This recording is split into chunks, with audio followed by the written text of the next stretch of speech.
Oh, there you go. Oh, look at that. There it is, banana. Oh, it's lagging the game. I'm going so fast. Yo! Oh, just look at this intro. Oh, that looks so ridiculous. Take a leap of faith. Oh, look at that. I'm floating on air, walking on air. Okay, this is wild. Look at this. This is broken. Yeah, I've played and looked at a lot of games in 2023. And today we're going over the funniest highlights, most interesting discoveries, weirdest moments, and just the coolest things that we've looked at on the channel over this year. And the intro for this game was just brutal.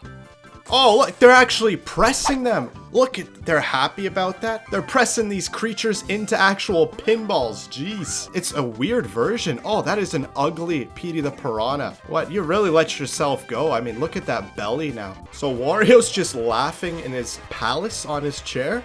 That's how we're starting? Okay. Oh, the evil jewel. This evil, weird tentacle jewel? What? Oh, what are these things? These are the weirdest looking enemies. Oh!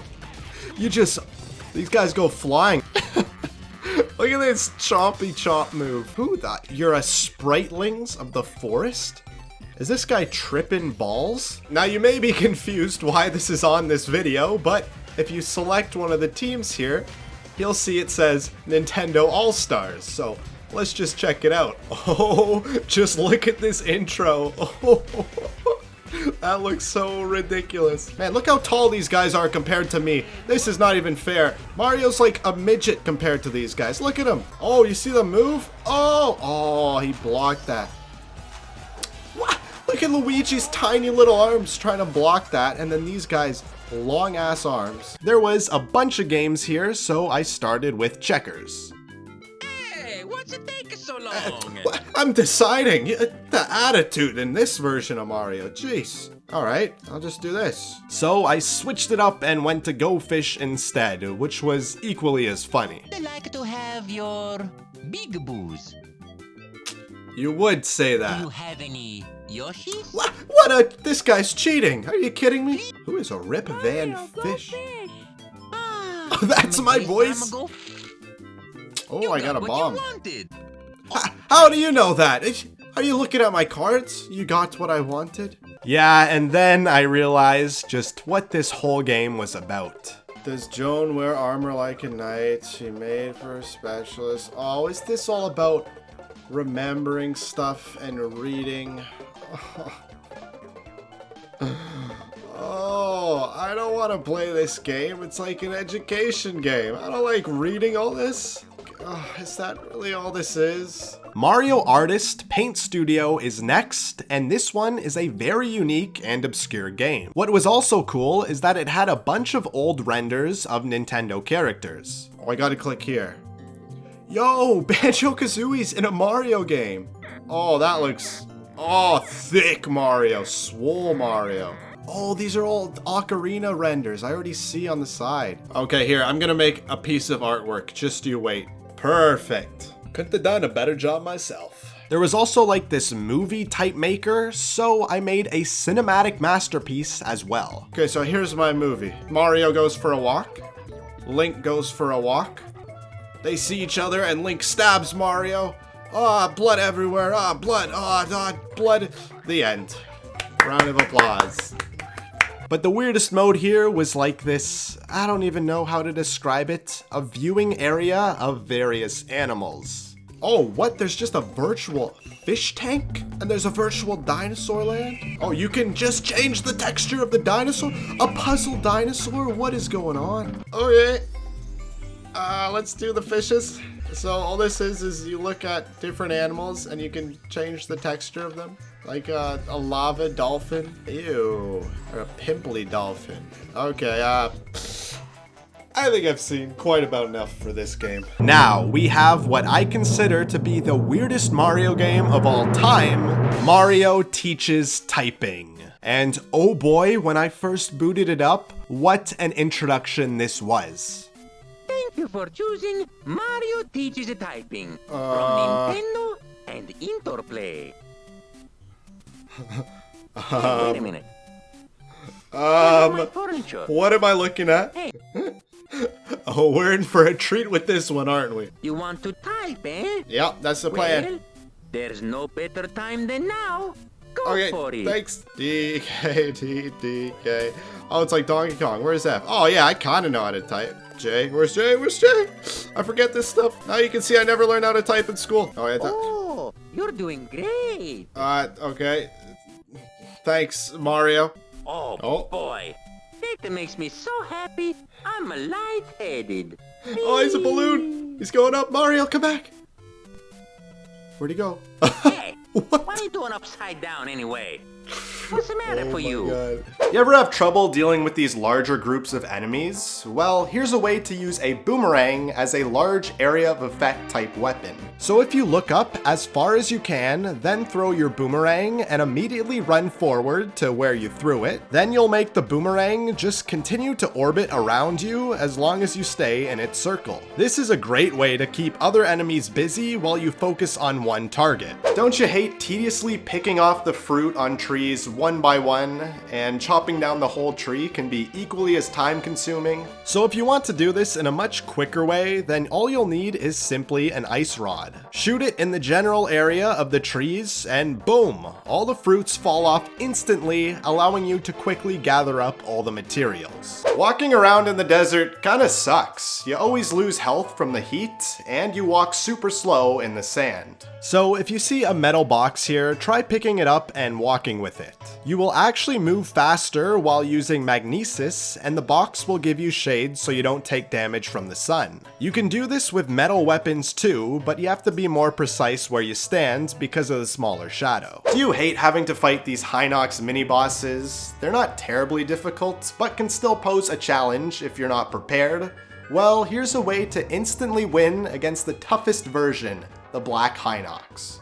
You're gonna need any electric-based weapon. Simply swing it, and once you're mid-swing, go to your inventory and drop that item. Then immediately pick it up with magnesis. Now it should contain an electric charge, so just move it over to the Hinox's metal anklet, drop it right there, and boom! Now he'll be permanently stuck being electrocuted. Jeez, that's brutal. But very helpful since you are now free to hit him with no risk of him attacking. You can play as Master Hand in Smash Bros. Melee. And apparently you just have to select any character in slot 2 and no character in slot 3, then press back and name entry at the same time. And try that again. And oh, okay, I'm in the stage select. Choose a stage. Oh, look at this camera angle. There it is, the Master Hand. Okay, so can I control him? Oh yeah, there we go. So if you just mash buttons, he'll sometimes use his moves, so you can kind of like half control Master Hand. I'd say that's good enough for me. Myth confirmed. If Ike dies while using his up B, he'll continue upwards and never come down. I'm gonna do a stamina match where you have flowers on your head that always hurt you. Okay, and this is so I can time my up B exactly when Ike dies, like now. Oh, and look. He's just gone. He's a shooting star considering we're in space. Yeah, no, I can't move or control Ike. Oh, look at that. So that means while he does spend a lot of time airborne, he doesn't stay there forever. So, myth busted. You can unlock Geno in Brawl. This myth spawned from an old video showing somebody selecting Geno in the Brawl menu and then playing him in a normal match. The video claimed that you couldn't access this character with normal means as he was hidden on the random button, appearing if you change colors while hovering over it. In practice though, nobody was able to unlock him even with this method. Plus, Geno doesn't move at all in the video when the match starts, and before any of the actual fighting begins, the video just ends. Which pretty much proves this was a fake video. Myth busted! If you hit a green shell with a multi-hit attack, any character that touches it will get trapped and go up to 999%. And then apparently all you gotta do is just spawn all 4 green shells. So they'll hit another enemy when you do your down B. And then look at that. Okay, all you do is click down B or whatever multi-hit move. I mean, look at the percentage. It's already at 500, 600%. So am I just stuck? Is he just as good as dead? The counter just won't do anything more? Oh, the shells ran out. Okay. And he didn't get any knockback from my down B. That is what I call myth confirmed. You can play as Giant Jigglypuff in Brawl. Alright, so we gotta go on the Bridge of Elven stage as Jigglypuff, of course. Then all I need is a Smash Ball, like right here, as you can see. And once it starts to be put together like this, you just gotta use your final smash. And, oh, look at this! You get hit out of the smash animation, and now you can control giant Jigglypuff. Oh, you barely move? Look how big you are. I covered the whole stage. It actually, does your hitboxes increases too. Look. Kirby just can't avoid my hit. I can launch him the whole way. Dude, this is actually crazy. Okay, what if I use my Sing move? How does that look? Oh, it sweeps him from all the way there. Oh, I just did a forward smash and it instantly killed me. Okay, well, I guess that's all there was of Giant Jigglypuff. Myth confirmed.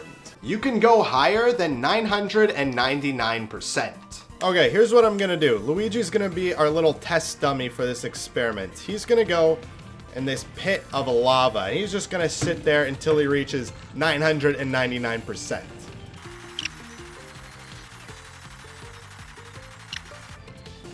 Okay, there we go, 999. Now just hit the cannon, so he is safely launched out of there. And then I'll just have him stand right here. Then I'll hit him with a Thunder Jolt, and he goes about that far. And now I'll have Luigi go back into the lava, and apparently only the lava will get Luigi to go to a higher percent.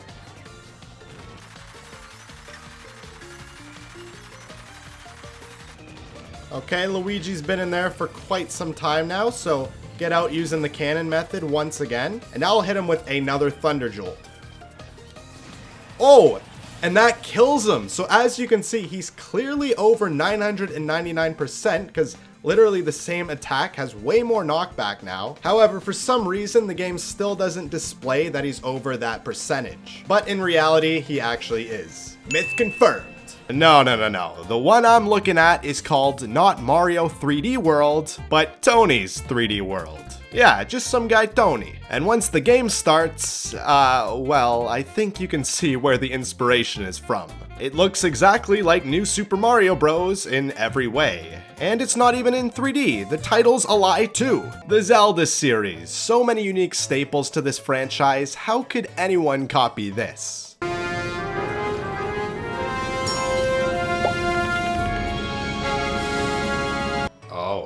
Ocean Horn, monster of uncharted seas. In fact, as I started playing, I noticed so many enemy designs are just like the ones in Zelda. We got Chews, Tektites, and Octoroks. You even defeat these guys in the same way too. 4 unlit lanterns. I wonder what you have to do. Oh, a chest spawned! Never would have guessed! You gotta go between a bunch of islands in this game, and when you do, the game suddenly turns into Wind Waker. Even passing a ship that looks suspiciously close to Beetle's ship when you leave the island. In fact, after you get the bomb item in the first dungeon, you then even use this cannon-like gun on your ship to shoot at various things in the ocean. That's literally the exact same sequence of events that occurs in Wind Waker. Just try and find the differences between these two games now. Seriously. Basically, all the characters here are from indie games. I think, at least. I don't know, you tell me. I don't recognize anyone here. Oh, that's the guy from VVVVV? Okay, that's the Goat Simulator Goat. That's funny, I'll give it that. But, yeah, I don't know who the rest of these guys are. Splatoon was a pretty big hit when it came out due to just how cool the concept was. So then, how does one rip off this series? Introducing Crayola Scoot. I mean, they had to sell crayons somehow, I guess. This game basically just combined the concept of Splatoon and mixes it with like a Tony Hawk game, but instead it's on scooters now.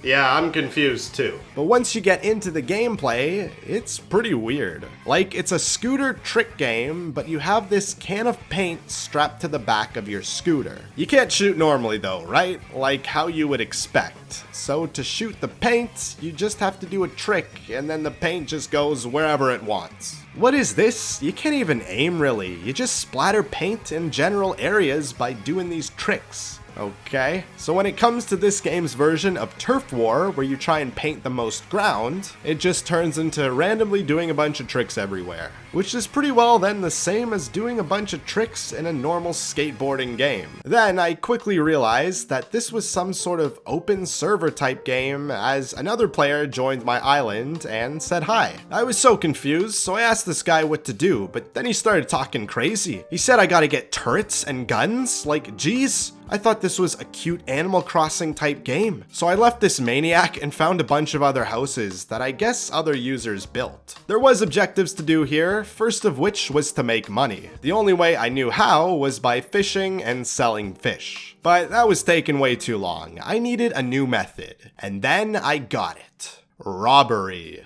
Yes, I found a way to reach over the fence of one of these wealthy homes to steal his precious garden plants. Everything was going okay, but I needed an accomplice. So I asked this random guy if he wanted to help me, in which he replied that he had a rifle. Perfect. The stage was set, me and my buddy were headed over to rob this guy's house. Oh wait, shoot, there he is, the homeowner. Act natural and wave. I am out of here. That was a close one. The most blatant of which has to be Robopawn. It even just sounds like Pokemon, first of all. This time you use your team of little robots to battle. But things only become more apparent when you start the game. Cause just look at your character. It's like 2 pixels away from being the same sprite in red and blue. And then you go and talk to your grandpa who forgets your name, so you have to then enter the player's name. Where have I seen that before? Then we get to the first battle, and again, everything just looks like the first generation Pokemon games. Except from like a side view this time. But things like the health bar and menus are exactly the same. Look, they even have the same types for moves as in Pokemon. And even the view of your party Pokemon, or sorry, party Robopawns, is the exact same layout as in Pokemon. Jeez. There's a way to stay hidden from the blue shell in Mario Kart Double Dash. Then I just need to drive Mario and Luigi at the top of this bridge here. And now apparently they'll be hidden from the blue shell at this location. So now back to Wario, I'm just gonna throw the blue shell, and it seemed to go just straight ahead. Oh, there it is. Okay, it came back around. And there it goes again. And once again, that seems pretty hidden to me. Myth confirmed. You can push characters through the walls in Mario Kart 64's battle mode. I mean, this seems like a pretty easy one to test. I'm basically just gonna hold forward, keep driving, and oh, there it is. Okay, I was about to say it doesn't look like it's working, but then he just fell through the wall. Damn. Myth confirmed. Donkey Kong has an image of his mouth on his foot. What? Okay, I'm just gonna select Donkey Kong. And, yo, I mean, his tie is kind of blocking it, but, bro, to be honest, that kind of looks like his mouth. Well, I wanted to get to the bottom of this, so I looked more into it on the internet and found the 2 textures side by side. And sure enough, for some reason, yeah, they have DK's mouth texture on his foot as well. Huh. Myth confirmed. There's item boxes hidden underneath the donut battle arena. So I'm just gonna select the big donut here, and then apparently you should see these item boxes right around where the yellow and green fences meet here. And you can kind of see into the void, and apparently I should just see a few item boxes. Oh, look at that. There they are, the 2 item boxes that are just under the course. But sure enough, there's hidden item boxes under this map.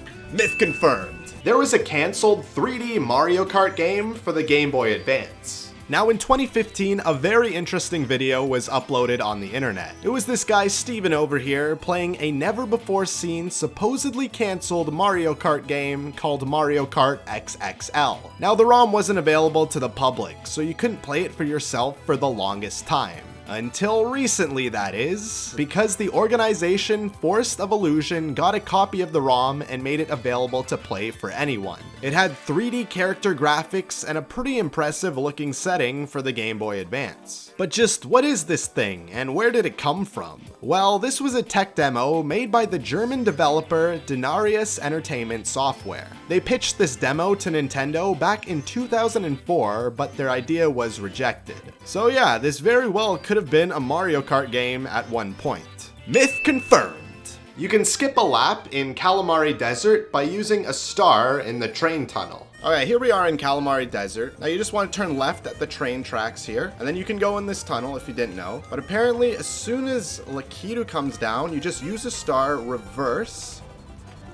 And look at that, I just did a whole lap.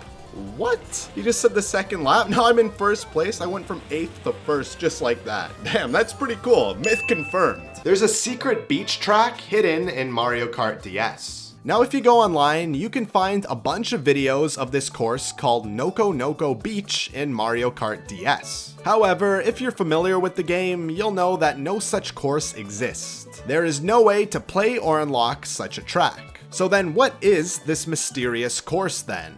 Turns out, when people started to dig into the code of Mario Kart DS, they found a bunch of unused assets. There was a bunch of courses that were cut from the final game still in the files. However, they were often very glitchy and primitive. Except for one. Yup, that would be this Noko Noko Beach course that a bunch of talented modders dug up from the game's files, and they actually turned it into a working, playable Mario Kart DS course. It originally was going to be in the game, but got cut from the final release. So looks like this course was hidden in the game all along. Myth confirmed! 2 players can play as the same character in Mario Kart Wii. Okay, so apparently to pull this off, the first player needs to select the character. I'm gonna do Mario here. And then you need to deselect Mario, and then just move your cursor off. Then the second player has to select that same character, and then the first player has to back out of the menu, and then go back. And look at that, bro. We're both playing as Mario. So I'm just gonna select A on both controllers and it works. Damn. Yo, it's like the Marios move in the same spot. So look at the bottom one. He's on like a bike, but the top one's just floating above his cart. There we go. I'll have the other Mario floating above his blooper car while holding on to nothing. Oh, but actually in the race, they do go back to normal, so it just glitches in the menus like that. Look at this, it's Mario and Mario together. Now that is funny. Myth confirmed. Speaking of unsettling enemies, let's take a look at Luigi's Mansion now. Just take a look at this unused ghost enemy with the file name ELH. People hacked the character back into the game and found his animations in the files. There's his standard animation with his droopy arms, his appearing animation where he comes out of the floor, or he even attacks with his long arms too. Jeez. Mario Power Tennis has a pretty interesting character roster as is. But it looks like at one point it could have been even more crazy. Because there's an unused 3D model for a character called Fighterfly in Mario Power Tennis. If you've never heard of this guy, then I don't blame you, as he was only in super old Mario games like the original arcade Mario Bros, for example. In the original Mario Strikers, you have captains and the sidekicks, which are just random species in the Mario universe. However, people dug into the files of this game and found what the sidekicks were originally gonna be. And it looks like each captain was gonna have original characters for their sidekicks based on their design, so like mini versions of them. There's 3 different characters for Mario's sidekicks and 3 versions of Donkey Kong's. These look really interesting and definitely makes me want to see them in the full game. But for now, let's look at Mario Sunshine, which is the only 3D Mario game without Goombas in it. However, that wasn't always the case, because in the files of the game, there's an unused picture of a Goomba in the Mario Sunshine style, simply called Kug. In fact, you can even see him under Pina Park if you glitch under the map.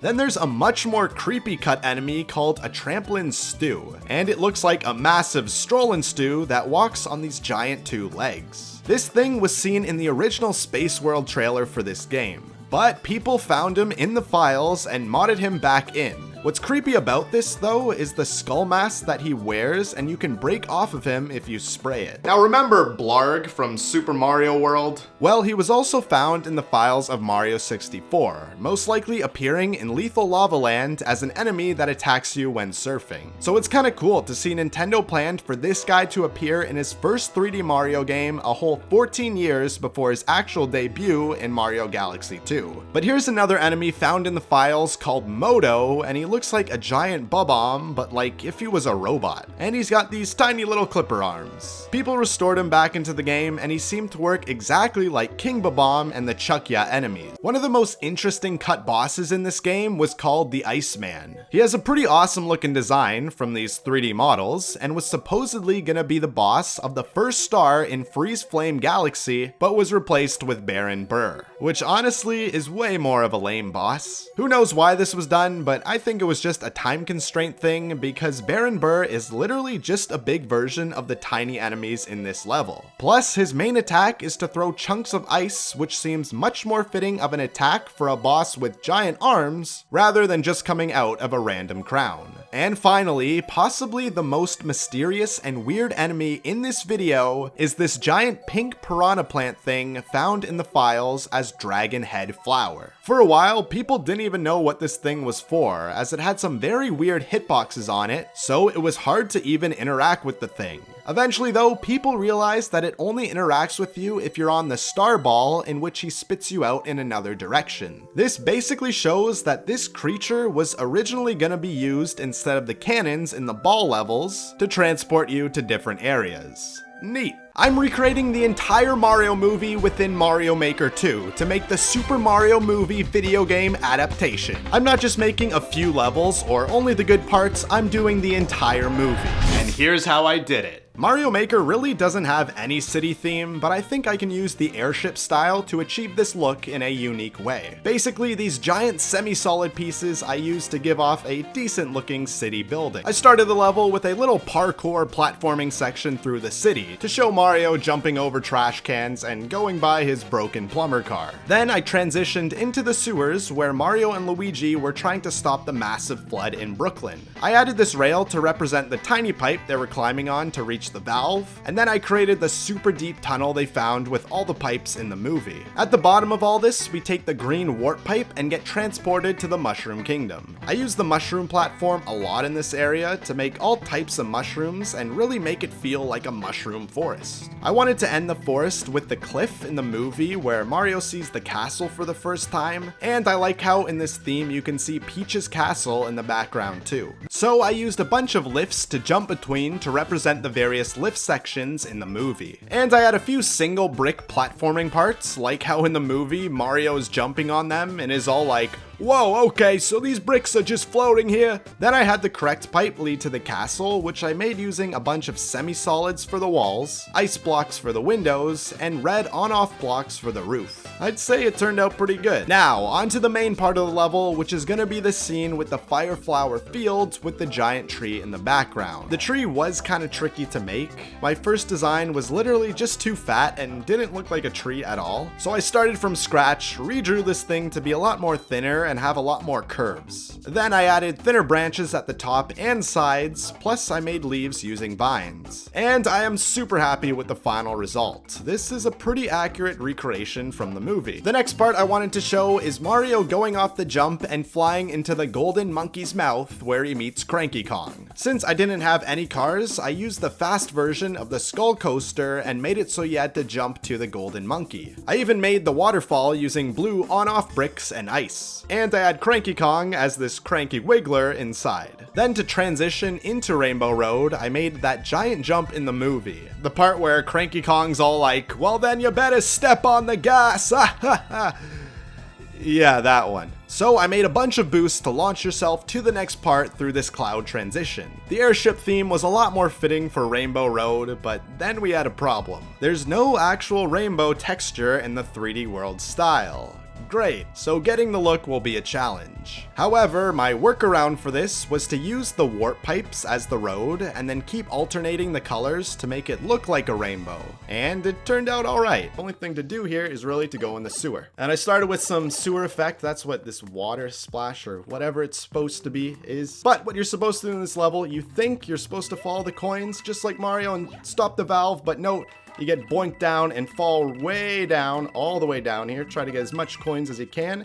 And if you see, you passed all these color pipes, but there is one green pipe, just like the movie. And once we go in this green pipe, there we are. We're in the Mushroom Kingdom, and there's a little checkpoint here. And like Mario did, the first thing you see or do is get a little mushroom. But yeah, I just wanted to really immerse the player here in this mushroom type forest. And I think it turned out really good. You know, we got some grass, we got some vines, we got mushrooms of all shapes and sizes and colors for that matter. But yeah, I just added a bunch of pipe details here because, you know, if you see the hills in the movie, hang on, I gotta concentrate. See the hills in the movie. What was I gonna say? Oh yeah, okay. In the hills, I don't know why I couldn't think. In the hills in the movie, there's all these random warp pipes coming in and out, so I just add a bunch of pipe detailing here. And then you go into this pipe, and I think you know what this starts here. Yes, this is the section where Mario is getting lost and keeps going in between all these pipes. It's a really funny part in the movie, so I wanted to recreate it here. And here we are, the infamous Peach's training game. Yes, this is one big difficulty spike, and here's how it is done. So yeah, we just start with a little wall jumping section. You can skip this. Ignore that. So we just go past the main flagpole, that's what that platform is, and then we just keep platforming exactly how Peach did and Mario did in the movie. You know, we go under these fireballs, or fire bars, we just follow the coins and go to this part. There's a little spring that launched Peach up there, which lead to some wall jumping sections. And then we go in this part, it's hard to explain and play this level, and then hit the bullet, and there you go, boom. One up, and that is how this level is supposed to be done at least. So go through the next door, and this is obviously the cheap scene. The assets were pretty straightforward here. I mean, I had the dock, I had these little semi-solids as the gray stone things, and I'm about to get killed, so I'm just leaving. But yeah, and then we have this stone part where you're climbing up these stone things. I mean, this is the best looking stone things, I'll call them, that I can make. And then we have the clouds, because you go right above the clouds in the movie, and Peach is like, I forget the line, but she's like, geez, this is a big world.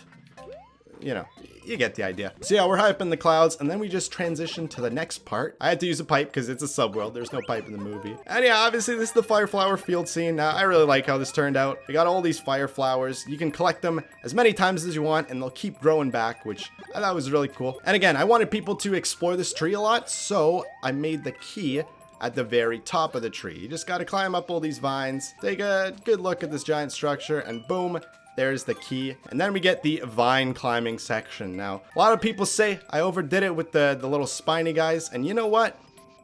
Maybe I did, but I also just gave like a free fire flower in the previous section, so it evens out. I gave you a free power up, and then you probably are gonna lose your power up in this part. And geez, did I ever? Look at this. Oh, okay. Actually, can you get past that without getting hit? I'm not sure. I think I did it once. No, I definitely did it once because I tested these levels. Okay, can this fish just leave me alone? Oh, dude, I'm gonna die. If I die on my own level, that's embarrassing. That's embarrassing, I'll tell you that. If other people die, it's fine. But if you die on your own level, ooh, that is a new level of embarrassment. And, okay, let's just keep going. This is like, you know, when Mario was in the tunnel, this is exactly like the movie. You know what happens next. He sees Donkey Kong, the crowd comes in, I put that crowd effect. And we have Boom Boom playing as Donkey Kong here. And then you get ambushed by Bowser's minions. Guys everywhere. They came up from the rocks. Oh no, you can just jump on them and yeah. Okay, go through. And then this is where you get hit with the blue shell and the road breaks. And you fall down to the water. And that's what this is. So we go into his ship and then we immediately go to the wedding, which is this. So you jump as the bonsai bills chase you. You jump on the Goombas, which those are like the crowd, you know, watching the wedding in the movie with the King Bomb. And then you just keep getting chased. So you go right by Peach's castle, because Mario had to save Peach's castle. Then under it, there's Toad Town, so that's what these houses are. You just go through Toad Town. And then after that, we go through the Mushroom Forest again, as the bullet bills are chasing you. And then you make it into the pipe barely with enough time. And then now to end this level, we go to a horizontal section. So we keep jumping. Basically, you just got to keep moving fast, like Mario was in the movie. He was flying in the Tanuki suit, but there's no Tanuki suit in this style, so we just gotta... Oh, no! I jumped a second too early. Okay. Now, if you follow the coins, jump at the end, you should barely miss the bullet bills. That's what you're supposed to do. I jumped a bit early, but it should line up like that. I'm trying to recreate the Peaches song from the Mario movie in Mario Maker 2. Okay, I like it. Now it sounded good. But there's only one problem. I literally have no idea how to make a song or how to use note blocks in Mario Maker at all. So if you didn't know, you can create songs in Mario Maker levels through the use of note blocks. These blocks play a sound when some sort of object lands on them, and each object plays a different instrument. You can also change the pitch of the sound depending on how high you place the block in the level. So if you align these blocks in a scale like this, they'll all play their note as each of the blocks load in when Mario walks across the screen. So now, all I need to do is align all of these blocks in the exact position as the Peach's song melody. Yeah, this is gonna be rough, isn't it? This sounds alright, sure, but one problem was that all of these notes were very short, which doesn't translate too well for the parts where Bowser is really going all out and holding those long notes. Like, you know the part where Bowser's literally screaming, "I love you" to Peach in the song? But with these items though, it just sounds like this in-game. So I swapped in some of the longer lasting instruments for these parts. The Fire Piranha Plant has this nice string sounding instrument, and the Dry Bones has a flute noise, both of which were held for much longer. There was also these Hammer Bros that had a really sweet electric guitar sound too. So I mainly used these three items to make this song sound a whole lot better. Now it was really coming together, but there were still certain parts that sounded a bit too empty. Like in this section, for example.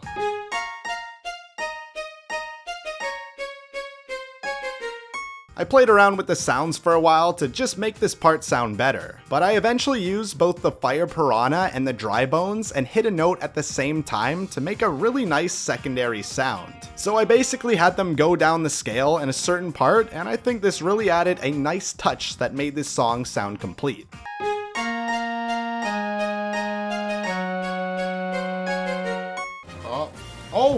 Oh! I nudged him in! Okay. So now that I've done this, and apparently, okay, you just lock this box up, and hopefully when you tilt it, this thing should just go flying. Okay. Now what? Oh, it's, oh, look at it go. Yo, this guy's moving. It worked. There was no guy in the box. There was no body in the box. Myth confirmed. The ducks have the same getting hit animation as the ones from the game Duck Hunt. Okay, so if you didn't know, this is the game Duck Hunt on the NES, and when you shoot a duck in this game, it has the animation like this, where it kind of spirals down and then falls to the ground. But here in Tears of the Kingdom, apparently when you shoot a duck, it plays that same animation. Okay, there they are. Shoot. Oh, I missed. Oh, I hit him. Oh, look at that. He does spiral down. Yo, that is like the same thing as Duck Hunt, jeez. Like, come on, no other bird has that animation in this game. It's literally just the ducks. Myth confirmed. The flower lady will get mad if you overwater her flowers by watering them in the rain. Okay, so this is the flower lady. She's from the first Breath of the Wild game, and she got really mad at you if you step on the flowers, and she still does in this game. However, you do have a little device that is a hydrant where you can water things. And actually, if you didn't know this is kind of cool. If you water the flowers, she actually, thanks you. But she says you're a teensy bit rough. Okay, there we go. Now it is raining, and let's see what happens if we water the flowers now. Okay, she stops us. Wait a minute, you're overdoing it. Oh, it is unique dialogue. Right now you can't see the weather. It's raining, bud, raining. Don't try and force more water. Jeez, okay, she has all speech about watering the right amount. Damn, that's actually crazy. The developers put in unique dialogue for when it's raining and for when you water the flowers. That's pretty cool. Myth confirmed. You don't take fall damage if you're using a control panel. Then let's drop down a control stick and then just attach it in the center of the board just like that. Redo the motions and I'll stop the recall now so we should be in free fall. Okay, I'm just dropping directly down from like one of the highest islands. Yeah, we're getting close. We're about to hit the ground. Is this gonna work? Look at that. Not a scratch. Link is unfazed. Just look at him. He's still tilting away. Actually, what if, can I recall that? Can I recall, get back on? Oh, look at this. It's the world's fastest elevator. Look at, yo, this is actually a good way to get back up onto the islands now that I think of it. I am controlling, I'm doing the control stick dance. I'm moving, I'm still moving. I could get off.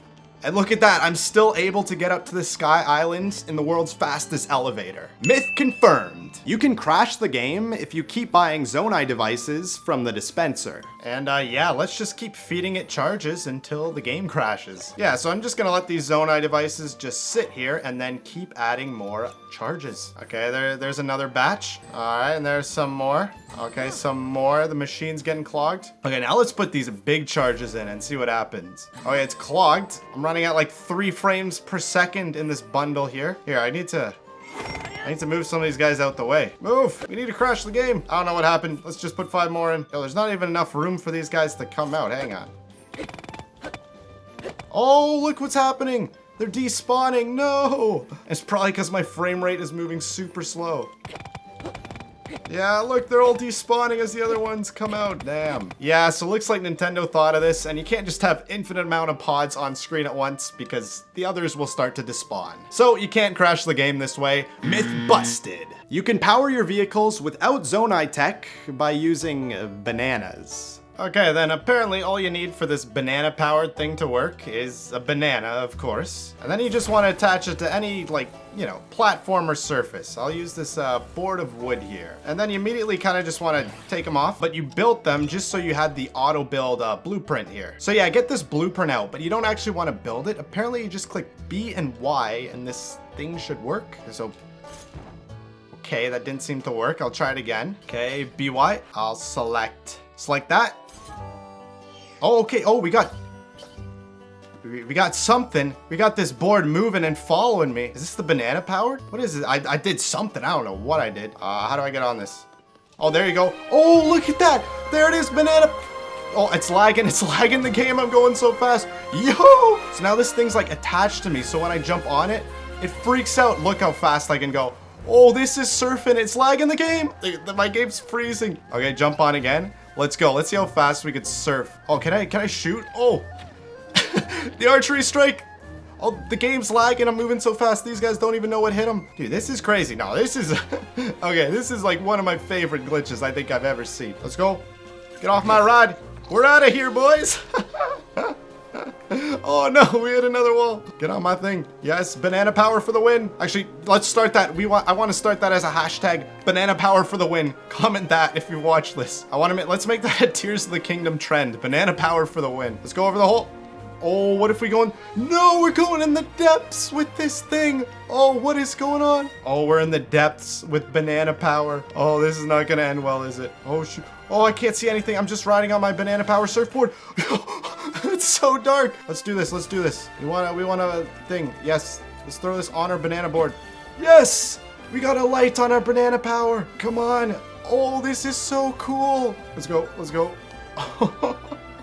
This is such a funny way to explore the depths. Whoa! Banana power! Save me! No, I died with banana power.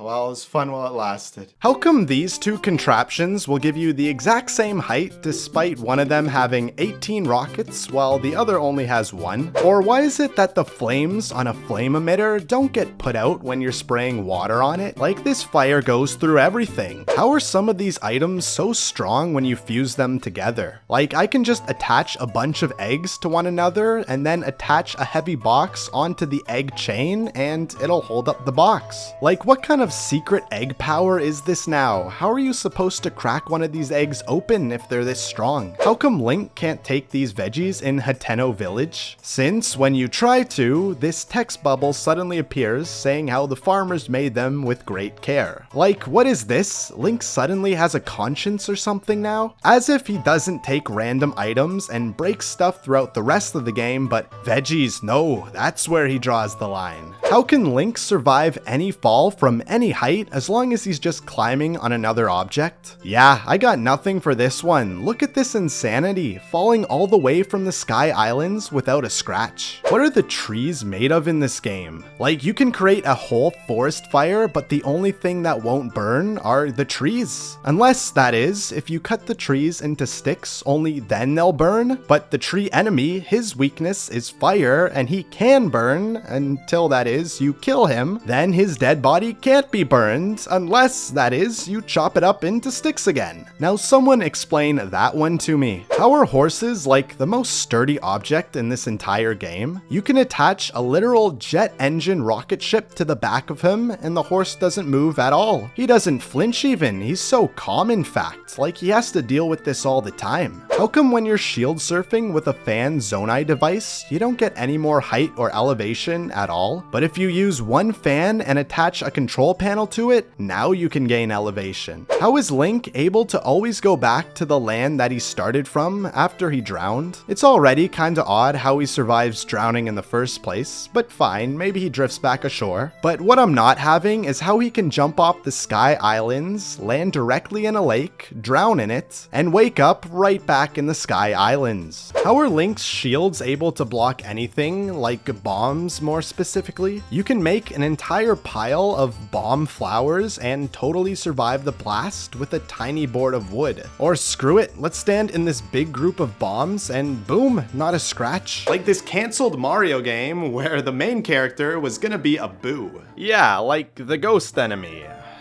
It was gonna be called Boo's Haunt for the Nintendo DS, where you'd play as a Boo that just graduated from Haunt University. From the screenshots, we can see that this game was gonna be very stylized, and the characters look to be pretty expressive. There's these witch enemies in the game, and Boo was gonna have some sort of possession ability where Boo would be able to take over and control his enemies, which is exactly like Mario Odyssey. The next game here is another weird one because it's like a spin-off of both Mario and Donkey Kong. I don't really know, you be the judge of what you're seeing here. The game was gonna be called Super Donkey that starred this unnamed explorer main character. Some people have claimed that this was the main character from the game Sky Skipper that Donkey Kong was also in, but nothing has confirmed this. The art style is the main thing that sticks out here, as it looks exactly like the Yoshi's Island aesthetic. Who knows which game was developed first, but this might have inspired the look of those games. Diddy Kong Racing was an instant classic, so it would only make sense to have a sequel for this game. Yeah, it never happened, and this doesn't count. But Rareware was making a sequel for this game, fittingly called Donkey Kong Racing. There was a tech demo shown for this, and man, it looks so cool. Instead of just having Diddy with a bunch of random animals in the game, this time it was gonna have the entire Donkey Kong cast as playable characters. Plus, instead of carts, you'd ride your animal buddies from the Donkey Kong games. They were even keeping the flying and underwater sections in this game too. The next game here was gonna be a Zelda spin-off game that starred Sheik. It was going to take place in the bad timeline where Ganon defeated Link in Ocarina of Time. This was going to be the origin story of the Master Sword, and you would play as the last remaining male Sheikah, as the rest were wiped out in a genocide. Like, holy, just listen to the themes in this Zelda game. And just look at this concept art here too. It seems like this game was going to be in a much darker, post-apocalyptic version of Hyrule. Plus, there's all these other concepts of really creepy looking enemies and characters. Even one of the employees, named Sammy Hall, said that this game was going to be 10 times weirder than any other Zelda. While these concepts seem awesome, the gameplay didn't really work out, as it was too experimental, which caused it to be cancelled. Damn, now that seems like a huge bummer. Now let's move on to not Mario Strikers, but Mario Spikers. Yes, a cancelled sequel for the Mario soccer game on the Wii. But instead of soccer, the game would be a mix of wrestling and volleyball. Yeah, unusual premise, but just take a look at the concept art for this game. The stadiums and character designs look awesome and seem to keep up with the gritty art style in the Strikers series. There's even a bunch of unused animations for this game too. Some of them are brutal, like look at these characters stomping on top of one another. Funny enough, this was actually the reason the game was cancelled, because these realistic wrestling moves don't align with Mario's wholesome content. Alright, you see this really weird looking game here? Well, it actually could have been an official Mario game. But it wasn't exactly made by Nintendo. It was made by the group called Ideas from the Deep, and this was simply a port of Mario Bros. 3 running on PC. Now, 2D 2D side-scrollers were really hard to run on PC at the time, so they made this port after creating a new way of having these types of games be able to work on PC. This prototype was sent to Nintendo and made it into the company offices. However, it was rejected by Nintendo since they said that they only wanted Nintendo games to be on Nintendo hardware. However, they were really impressed with the team's work. After this, the devs who made this founded id Software and went on to make classics like Wolfenstein 3D, Doom, and Quake. So definitely their talents weren't put to waste. Wait, I know it's called Pokemon Channel, but do you just watch TV? Is this even a game? This isn't even a game. It's a show. I can't show you this even. And I can't even skip. I'm pressing every button and I can't even skip. So it's even worse than TV. At least TV, you can change the channel. This, you're stuck. Oh, you gotta change the virtual channels? Why don't I just use a normal TV? They literally made a game where all you do is change channels. All right, it's Mr. Mime. Now, how do I select an answer? That's the question. You're saying I don't even answer it? They put a quiz in a game that I have to watch and I can't even interact with? This way to the yard. Yes, get me out of here. I'm escaping the TV. No, we don't want any more TV, Pikachu. This guy's a TV addict. This is propaganda to get kids to watch more TV. Mark my words. Look at him. He just ruined my exit. Nah, this game's propaganda. I can't take this anymore. We're playing something else. We're moving on. Oh, here we go. I gotta love these intros. Like Bowser. I hope she made lots of spaghetti. Luigi. Oh, I hope she did too, Luigi. Gotta help us. If you need instructions. Oh, you're talking to me? Oh, you're breaking the fourth wall in a Mario game. Okay, so we just gotta play a piano. Oh, okay, so this is piano in Wii Music. Yeah, this is how I play piano. I'm a pianist already. Let's go. Okay, so this is a guitar. It's like the same thing. Do I even need to hold on nunchuck? Oh, that just does that. Yeah, but you can just do this. Oh, wait. Oh, this is so dumb. What's even the point of this? Oh boy, here we go. Violin. Okay, this one doesn't even work, first of all. Look how out of sync this is. This is Wii Music, everybody. Twinkle, twinkle, little. Why are we playing the most lame song in the world? Can we not play anything better? This is all this band knows. Impa. Oh, this is kind of cool. It looks so bad, but it's so funny. Yes, I'm the so Link hungry, voice actor. I could eat an Octorok. Oh, this is such meme material. I get why it's turned into that. All right, here we are. There's that, okay, little warthog thing. I don't know what that is. Another one of these. Jeez, they're all just coming out of nowhere. Oh my god, look. Just look at it. The visuals are so, like, bad in this game. Yeah, it's like there's no art design or anything, you know? And everything just kind of blends together. Like, even though it's like, you know... Oh, how did I not get hit by that? I don't know, but, you know, I guess it's on a more powerful console than the... What? What? Excuse me? Did you see that pig just go through all of my knives? You know what? I think I've seen it. Quite enough of this game. What do you say? Mario's right there. Oh, okay, now he's missing.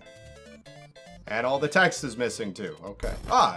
You found him. Easy. That's it. Game over. Mario was missing, but now he's found. Oh my god, Mario. You gotta stop with these pits, right? All right, so Mario fell down a hole, yet Luigi goes into the castle next to him to look for Mario. And the castle door leads to, so I don't even know where, but look how fast you move in this. There's a Pokey coming out there. This Koopa just exploded. I don't know when that was a thing. The worst Nintendo game of all time, Zelda's Adventure for the Philips CDI. The following experience is presented by, I can't read that, Spiro? Use normal font, man. Come on. Oh, just look at the visuals on that. Okay, look at what we're looking at. Zelda's Adventure for the Philips CDI. This is the worst Nintendo game of all time. Let's try it out. Oh, look how bad that looks. At least the other one had like these weird cartoons. So they were kind of stylized. This just looks bad. Oh, look at that hand. It's so ugly. What is this game? Please, let me... Oh! This looks so ugly. Okay, all the buttons do nothing except for pause. And pause is like the main button, which is weird already. But all right, where do we go? We can't go any... Look. Oh, this is bad. Look how long it takes to screen scroll. I'm just trying to figure out how to get like a sword or something. I want to see more of those cutscenes. Those were the funniest thing. And okay, this screen scroll has to be like the most annoying thing Like, you're literally paused like 5 seconds every time. Let me count. 1, 2, 3, 4, 5. 5 whole seconds every screen. Oh yes, Moblin in. We actually found something. Fair princess, pity a suffering creature exiled from great Wimbish What? in the north. This lady's speaking I ask crazy. only- What are these guys? Are these guys supposed to be people? They're literally like blobs of color. Oh, it's so ugly, this game. Come close, Oh, what? princess. I'll tell you a great secret. Get away from me, old lady. This lady's creeping me out. But I'll do it. Hear me whisper. Trust no one with hair. Don't even trust me. I've I don't, stolen lady. one of your lives. What? It's a trap. She just kills you. Game, that was not a nice trick, okay? As if this game needs to be even harder. Old ladies kill you in this game. Alright, you know what? I think that's quite enough of Zelda's adventure. This game is absolutely terrible. I cannot stress that enough. It's the worst Nintendo game for a reason. You can walk on air in New Super Mario Bros. DS. And apparently you can do this in level 4-6. Supposedly, I just gotta stay here and crouch here till a minute 40 is left on the timer. Okay, there it is, a minute 40, and I immediately get hit, but let's take a leap of faith. Oh! Look at that! I'm floating on air, walking on air. Okay, this is wild. Look at this. This is broken. How are these Koopas under me? I don't even know. I don't know what's going on. Myth confirmed. You don't have to use the launch stars in Mario Galaxy to get to the different galaxies. Because if you get this like flying power up over here and then just fly over to this galaxy warp thing, and if you get closer and once you touch it, yeah, it goes to a white screen and okay, you can go to the galaxy just like that. Myth confirmed. The enemy box will explode if you ground pound it with an invincibility leaf. All right, so I'm just gonna jump, ground pound, and what is going on? My frame rate has gone to like 3 frames a second. I don't know, maybe the enemies are coming out so quick and you just keep killing them, but I don't know what's going on either. What happens if I jump? I couldn't even jump because it was lagging so much, but myth confirmed. You can flip the Comet Luma on its side in Mario Galaxy. And apparently, to get this guy to turn around, you just have to go like right under him, under his shadow. I think this is it, where you have to talk to him, but he's got to be facing away from the camera. Apparently, if you click yes, now he'll just flip over. Oh, he's like sideways or something. He's not flipped over, but he's sideways. All right, what if I do this again and talk to him with him facing away from the camera yet again? Oh, now look, he's totally sideways and messed up. Yeah, you can still interact with him, kinda. It's kind of hard to see, but after a few times, he does actually flip sideways. So, myth confirmed. Bowser used to have a wife. What? Yeah, apparently Bowser was gonna have a wife named Claudia Koopa. Yeah, get it? Claudia. And this character was first revealed in a UK version of Nintendo Power. Then this image of Claudia surfaced on the internet, which made it seem more believable. However, if you look into this more, it doesn't seem all that accurate. Firstly, the UK never got Nintendo Power. It was always called something else, like Nintendo Official Magazine. And secondly, people found the origin of this Claudia Koopa image, and it was from Nintendo Comic System, where in this panel, it jokingly showed what Bowser's yearbook would have looked like. And Claudia was just a Koopa girl in that yearbook. Yep, so there you have it. Bowser still has all his children, but no wife. Myth busted. There's a secret UFO in Mario 3D Land. Alright, and level 1-3 is gonna be where this supposed UFO is. And now to see it, apparently you just gotta go to these binoculars here. But I'm just gonna look out in the sky and just kind of wait for something to happen. I wanna see some aliens here, see if they exist. Oh, what is that? What is that moving? Look at it! It's a UFO! Oh, there's actually aliens here. What's it doing? It's going away. What is that? What was that PNG of a UFO just coming across? Like, seriously? Myth confirmed. You can get Yoshi's tongue to stretch ridiculous lengths in Mario Galaxy 2. And apparently all you gotta do for this is go on one of those warp stars and click the tongue button. Okay, and we got a warp panel here, so I'm just gonna go on it and click the tongue button and... Okay, that didn't look right already. Now once we land... Oh, yeah. I'd say that is a stretched tongue to a ridiculous degree. Look at that. It's planetary. I got a planetary tongue out of this. Look at this. I can play jump rope with this tongue. That's how crazy it is. Now, what happens if we go back? Oh, my tongue is still stuck.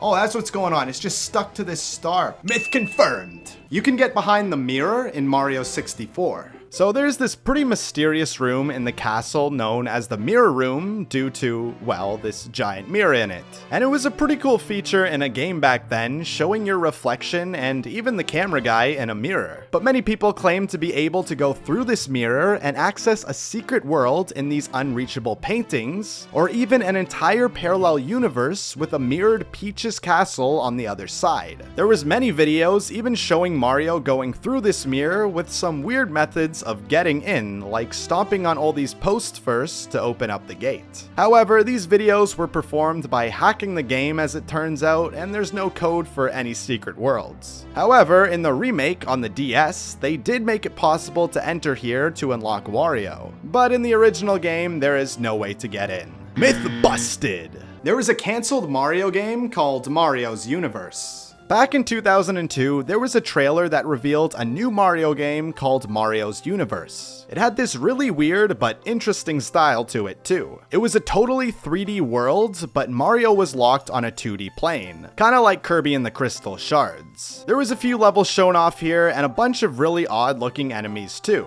There was even a boss fight of Bowser as well. However, there was also a few things that didn't add up about this trailer. For one, this game was said to release for the Game Boy Advance. However, the Game Boy wasn't nearly powerful enough to render these kind of 3D visuals. And secondly, all the sound effects here were directly from Mario 64. So, it turns out, this trailer was made by Pablo Belmonte. Yeah, you know the guy I talked about in my last Mario Myths video, since he created the trailer for a fake Mario Galaxy port? Yeah, well, he did this one too, so don't trust the things that this guy posts anymore.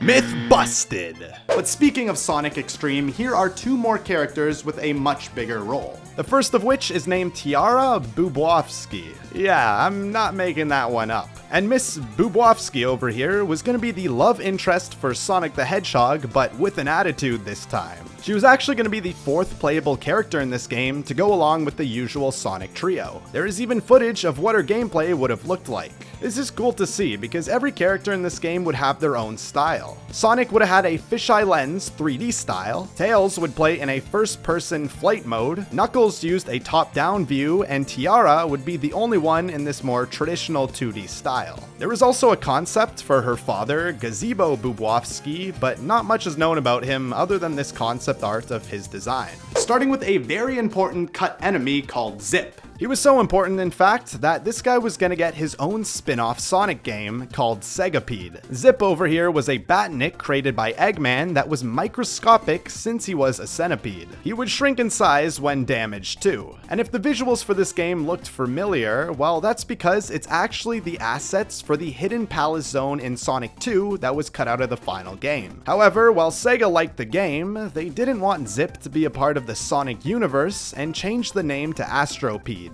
But after spending over a year working on this new game, it was also cancelled as well for a lack of resources. So Zip never made it into any release of any sort. But speaking of the original Sonic the Hedgehog, it was actually going to have two different storylines that were never used before eventually having the story we know today. And in these two storylines, there were many cut characters. The first story featured Sonic as the lead singer in a band. The rest of his bandmates were going to be Sharps the Parakeet, Mock the Rabbit, Max the Monkey, and Vector the Crocodile, all of which were scrapped from the final game. The second storyline that was pitched looked a lot weirder though, because there was this piece of concept art that showed off a bunch of cut characters for this version. We got Glove Guy, Grape Guy, Cannon Guy, floating bat hand thing, exclamation mark with feet, and Eggman mixed with a bumblebee? What? Also in this version, Eggman wasn't even gonna be the main antagonist, as it would have been this guy in the back named 13. I mean, I'm pretty sure he would have been the main villain. Just look at this picture. Who do you think looks the most like the main villain? Exactly, the hand. Not too much is known about the story, but according to Sonic character designer Naoto Oshima, this was gonna have Sonic in a world of nightmares. And if you notice, there's another pretty out of place person here, this girl in a red dress. This would have been a very significant character in the series, acting as Sonic's love interest in the game. Oh yes. See, Sega planned this human love story all along, even before Sonic 06, for some reason. And what was her name? Madonna. Based on, yup, Madonna. Yeah, maybe it's a good thing they scrapped this character too. Now we're starting off big, because Mario 64 is actually a pretty tough Mario game compared to the others. Like, I swear some stars, I literally have to take damage to actually get them. Like this guy right here. I swear I cannot get that star without at least getting hit once. These boulders are like threats. Okay, I am not ready for how careful I have to be in this challenge, jeez. Okay, we got another wind enemy. We got another wind enemy on our tail. Where'd he go? Where'd he go? Yo, you gotta keep an eye on them. See, they come out of nowhere. That was so close. All right, and now we're seeing actually real threats that could damage us. All right, mate, let's save the antics. You don't know what I'm dealing with here. You don't know what I have to drink if I get hit. The controls can kind of be weird on like the side of these planets, so I hope that doesn't screw me over. Yo, or these meteors. Okay, got him, got him. Shut up! Who is interrupting me? Turn off the... Oh my god, and now that messed me up, so I gotta go back. Look, I can't even see. More cutscenes that I can't skip. Oh, yeah. Oh, come on. We don't need a life story. We don't need a life story. We need stars. Please, I have a request. I have a request too. Shut up. Got more boulders coming. Wait, whoa, oh, I was stuck on this thing, okay? It takes a bit of time to get Mario to, to start running, you know? It's not like instant, like... Whoa, okay, I should not be showing you. I'm just gonna play. Actually, Yoshi is gonna make this a lot easier because I could just use my tongue and attack all these guys from a distance, right? Yoshi hatched from the egg. I think you forcefully broke him out of his egg, but hey, whatever you want to call it, right? If I take damage with this thing, I'm sorry, that's an absolute failure. Oh, get this goomba out of here. No, what?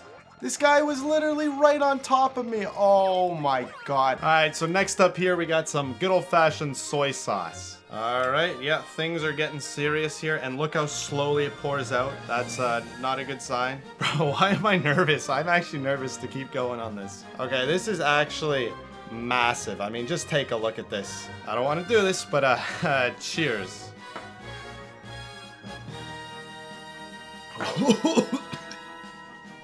Oh, no, oh, I need water. That is so salty. That might be the most salty thing I've ever had in my life. Jeez. Oh my god. Dude, that is horrible. That is horrible. My stomach is so messed up right now. I gotta be careful. We gotta be careful. That was the name of this run. You gotta be careful or else there are severe consequences. But you jump so far and fast. What?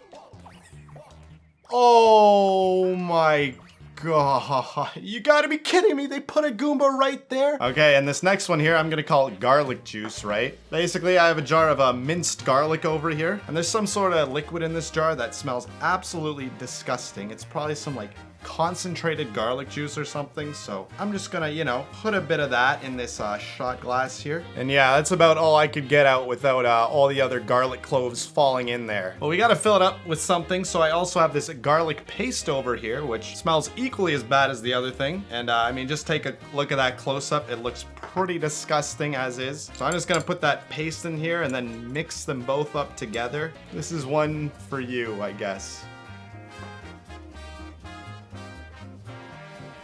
Oh, bro, I couldn't even do it. I didn't even slide out. Half of it stayed in the thing.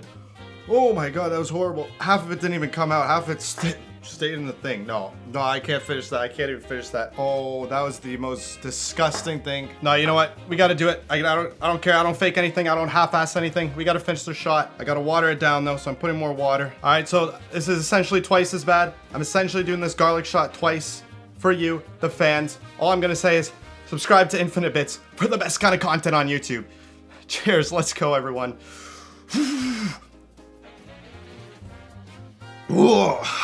Done, look at that, done. Finish. No, that was so bad. Super Mario Odyssey. Yes, we know the name. We know the name. Let's go. Let's get her moving. See, that's what I like about Mario 64. There's not a million cutscenes you have to skip. It's just they get to the game, you play the game. You don't have a million stupid partners like Cappy saying, "Oh, this is a Cascade Kingdom. I wonder what's here." Blah blah blah. Like, I just want to play the game, all right? I don't need tutorials for 3 hours. Come on, let's go. There's so much text in this game. Jeez, that's what I hate about modern Mario games. I don't care if it's a story-based game. Fine, have text. I kind of like it. But it's Mario. I couldn't care less about the plot. Like this. Oh, tip. Ground pound. Mate, You don't need to tell me how to ground pound. Why do you need to tell me how to ground pound? Excuse me if I'm a bit on edge ranting about cutscenes here, but you don't know what I've gone through today, okay? And you don't know what I'm about to have to do very soon. And there it is. There's the moon. Yes, I see it. Yes. Okay. Fine. I did it. I don't have to do 2 double boot shots. We come in clutch at the very end here. Okay, another 2D segment. These bullet bills are just coming from where I get. All right, my friends, it's been a long journey, but here it is, the double boot ghost pepper shot. Take a look at it. That's the bottle. Dude, it says 5 out of 5. They rate it on the hot scale. So yeah, this is some really hot stuff. All right, almost there. Boom, that looks pretty good to me. There she is. Take a look at it. Take a look at the boot. Isn't that beautiful? Or no, not beautiful. It's actually pretty frightening, if I'm gonna be honest. Cheers, everybody.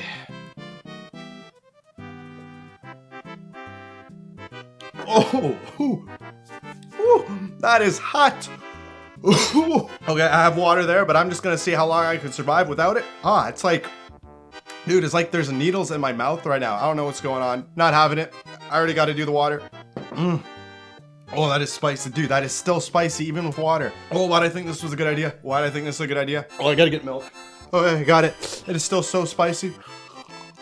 The milk is so much better. No, I don't know why I thought of this idea. I hope you enjoyed, because I'm not doing this again. Dude, I'm out of milk. Literally, I should have checked. This is all the milk I had in the fridge, or else I would have got the whole thing. Okay, hang on. Bro, this is all I had. I have to go with almond milk over here, because I'm out of regular milk. I did not plan anything for this video. We gotta use almond milk to quench this. Oh, man. This challenge was not fun, man. I'm never doing this again. I'll literally tell you that right now. I'm never doing a video like this again. You can go through bedrock by using an ender pearl. Okay, so I'm in the nether now, and as you can see, I have this ladder here that leads right to the very top where bedrock is. And then apparently, all you need to do is be climbing on a ladder and then throw your ender pearl at bedrock like this. And oh, I'm in the, okay, we're through. I don't know what just happened, but I thought I was stuck in it. Now, only question is, how do I get back into the real world? Myth confirmed. The Frostwalker armor effect will still work when it's on an armor stand. Okay, so apparently if you just make like a sticky piston setup like this, and as you can see, I have the Frostwalker effect on these diamond boots, and I'm just gonna put it on this stand. And apparently this armor effect should work even though I'm not even wearing it. So click the switch, and yeah, okay, look at that. It froze all this water. Yeah, that's what this effect does. It freezes water when you walk on it. I mean, clearly. Myth confirmed. A ghast can ride in a minecart. Okay, so apparently if you take a minecart and just have it moving with powered rails like this, and then if you spawn a mob in front of it, like a dolphin, okay, it just picks it up and you can have a dolphin riding a minecart. Okay, let's see if we can get crazier. How about a guardian? A guardian trapped in a minecart. Okay, and lastly, I'm gonna try a ghast, and oh my god, we got a ghast stuck in a minecart. What the heck? This looks absolutely cursed. Like, what is going on here? Alright, this is a super awesome myth. Myth confirmed. If a fox holds the totem of undying, he'll also get an extra life too. Okay, so I'm just gonna spawn a fox here, and then... where the hell? Oh no, he's going at the chickens! Okay, so for this one, I'm simply gonna throw down my totem of undying and then spawn a fox, and as you can see, he picks it up because, you know, that's what foxes do with items. But the real question is, if I hit this guy, hit him enough to kill him. Oh, look at that. He died, but he came back to life, and he's freaking out, but you see all those sparks? That was because the totem of undying. Look, he's got these weird effects on him now. Myth confirmed. You can ride on the back of the wither. Okay, but before we try this on the wither, let's try it on some other animals first. Because apparently if you type this secret command here, and you just gotta go /ride at P, mount, at E, type equals, okay, then you just gotta set a name for it. Let's go chicken, sort equals nearest. I'm just gonna enter. What am I on? I'm on a chicken. It worked. I still got my boots on, but I'm on a chicken. Okay, now let's up the stakes a bit. Let's spawn in a warden here and see if it works with that. Okay, I'm gonna do it. I'm clicking enter. I'm on the warden. What is this? Look, oh, this looks cursed. What is even going on? Mush warden, do something. Oh, he's attacking the pigs, I think. I don't know. Oh, he is. He's killing all the pigs. Sorry, piggies, but it's not me. It's the warden. Okay, but now here's the moment you've been waiting for. Here's the real test. Let's see if I can ride on a wither. Okay, here goes nothing. He spawned. Okay, I quickly got to do this. Okay, enter. It worked. Did it work? I'm on the wither. What is this? Let's spawn some pigs. Oh, he's jumping. He's killing the piggies. He's like my noble steed. Whatever enemy I put down will just kill him for me. I'm on creative now. What if I switch to survival? Will he try and kill me? Gonna switch? Okay, I'm on survival. He's flying up. I think he's trying to shoot me, but all his shots are missing somehow. Again, I don't have invincibility or anything. I don't think he can hit you when you're on him. So he's just going up. Look how high this guy's going. I guess the AI wasn't prepared for you to ride on top of the wither, so it doesn't know what to do. How high will this? Okay, I'm just gonna wait. Let's see how high we can go on this. Well, I'm at Y like 1300 at this point, and this has been a fun ride, but I think I need to get off. So I'm just gonna dismount and fall all the way down. Look at this fall. Look, this is actually crazy. Like, oh shoot. Switch to creative.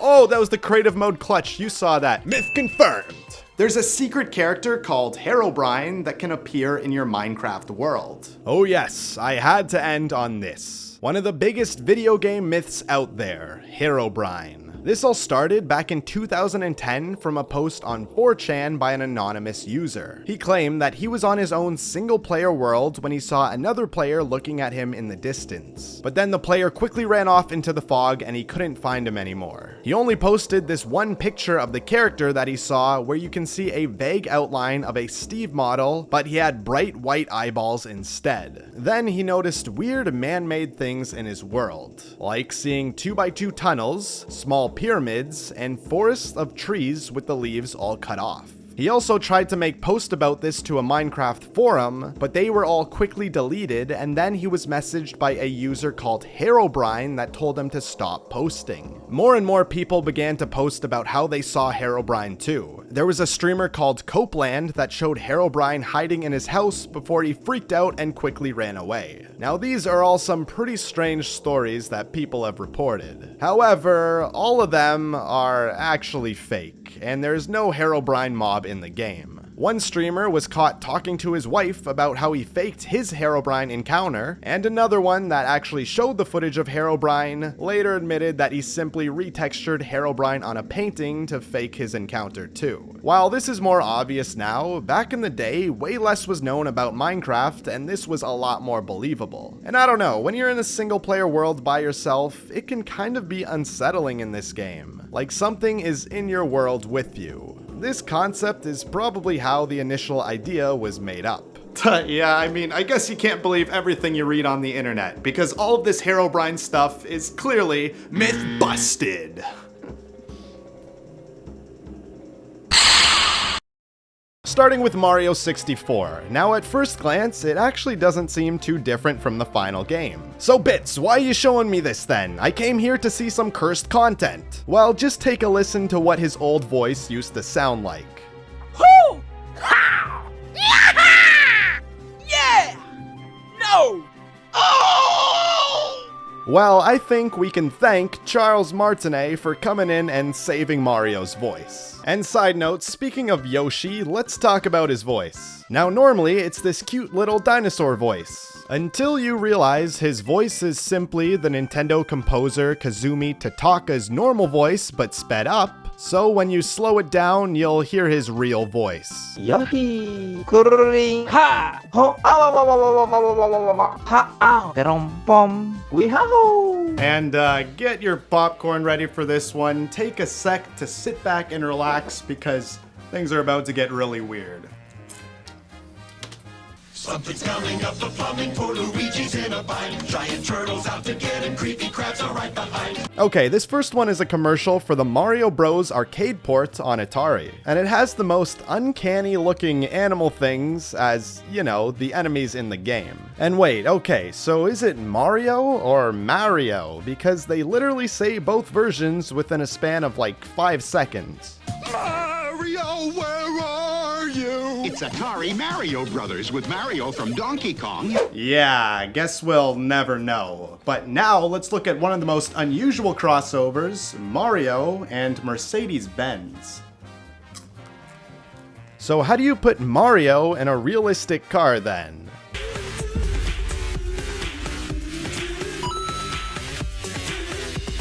Yeah, okay, you make this weird, Chad, realistic, cursed version of Mario, sure. And even though it goes for this rough, gritty look, I wouldn't say it's cursed. I mean, everything still looks and seems Mario, except for the electric fences. I don't know whose idea it was to have Mario characters violently being electrocuted with smoke in a game, but that is absolutely a great idea. It makes this game so brutal and I love it. And if you're still not convinced that this is cursed, then just listen to the audio as you get shocked.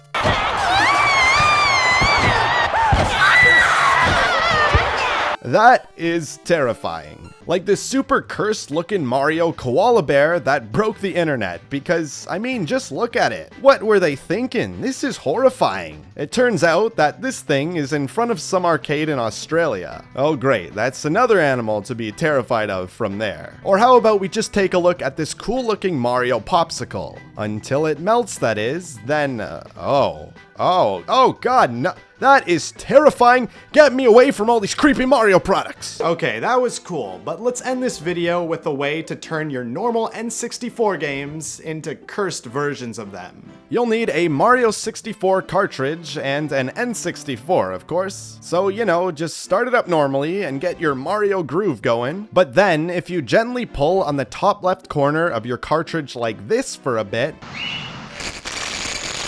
yeah, the game kind of freaks out. And what you're left with is one of the most weird, cursed-looking versions of Mario 64, where the audio sounds terrifying and Mario is kinda going crazy. Yeah, you get to see some pretty wild and funny animations with this too. But do be warned, this might corrupt your save file or even damage the cartridge, so don't try this at home. Or do it, I don't really care. It's your cartridge, not mine. You can parkour over small objects. Okay, so when you're playing the game, there's sometimes these little objects like this, but apparently if you're going fast enough, Sonic will keep his speed and parkour over them. So why don't we just gain a bunch of speed, run down this hill, and, oh, okay, something happened. Yeah, let's see that one more time in slow motion. Actually, what if you just go from like this distance? Oh yeah, look, now you can definitely see it. Myth confirmed.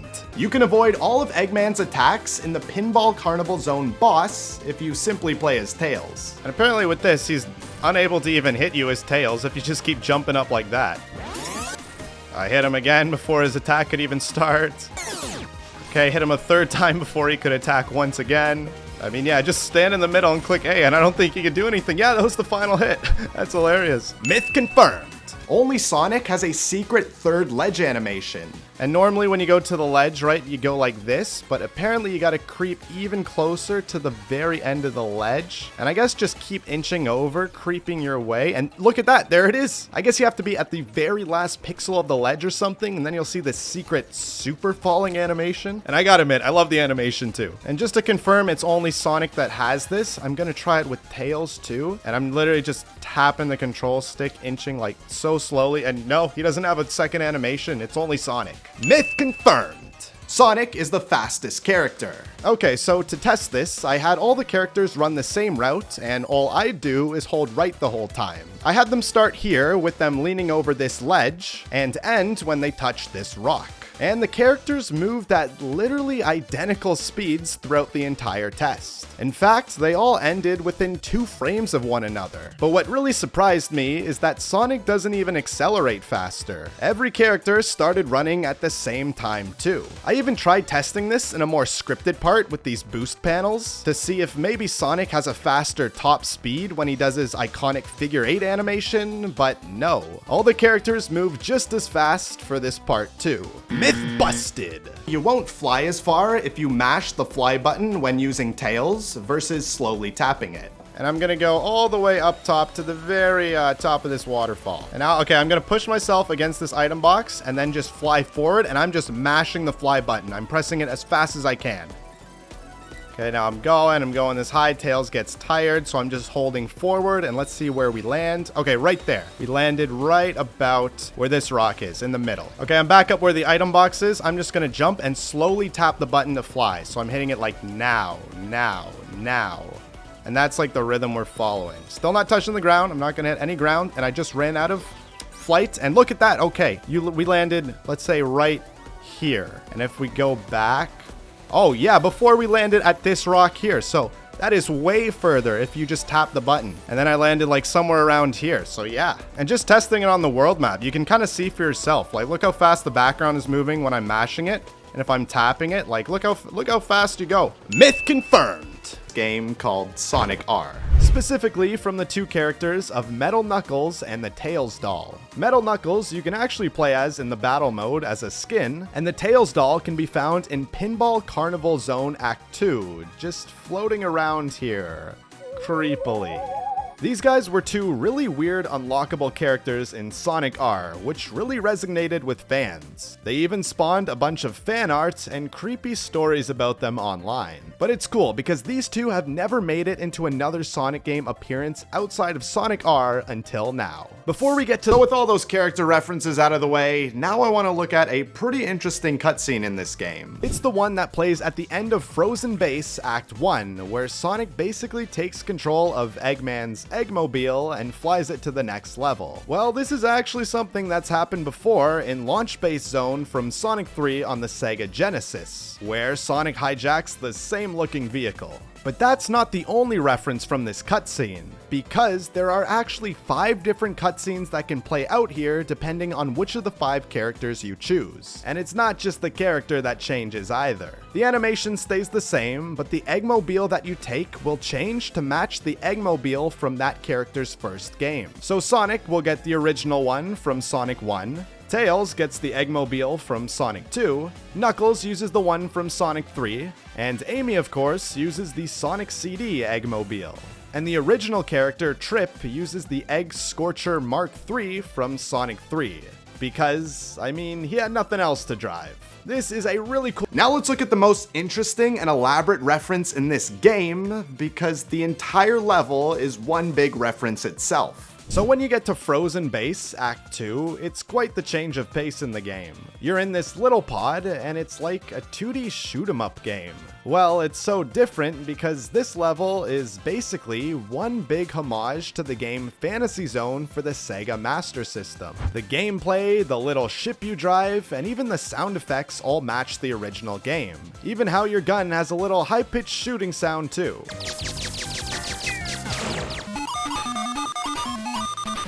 If you're underwater in Mario Wonder and there's an enemy right under you here, your character will lift up their feet to try and avoid that enemy. Or did you know when Mario's about to hit a brick, you can quickly see him punch it with this hit effect, but if there's nothing in the block, then he won't punch it and just hits his head. As you know, some Goombas will be asleep at first, but you can sneak up behind without them realizing. However, if you go to the front and pop their bubble, then that will alert them and they wake up. The talking flower's voice will get louder or quieter depending on how close you are to the flower. Oh, hi there!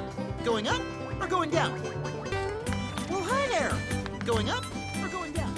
Before, when you would touch an enemy, you just kinda seemed to randomly take damage for no real reason. But now when that happens, the enemies will perform a quick attack animation to show why you're taking a hit. And this is true for all enemies, so take a look for yourself. There are a bunch of songs and little musical jingles that are throwbacks to previous Mario games. Here are a few of my favorites.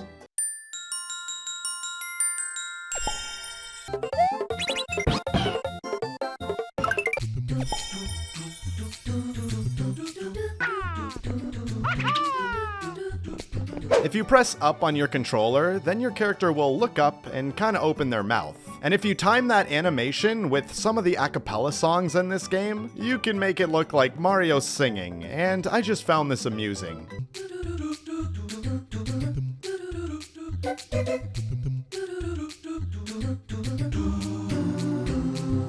Looking at these flowers again, if you stand by certain ones for a long enough time, they'll say some secret dialogue.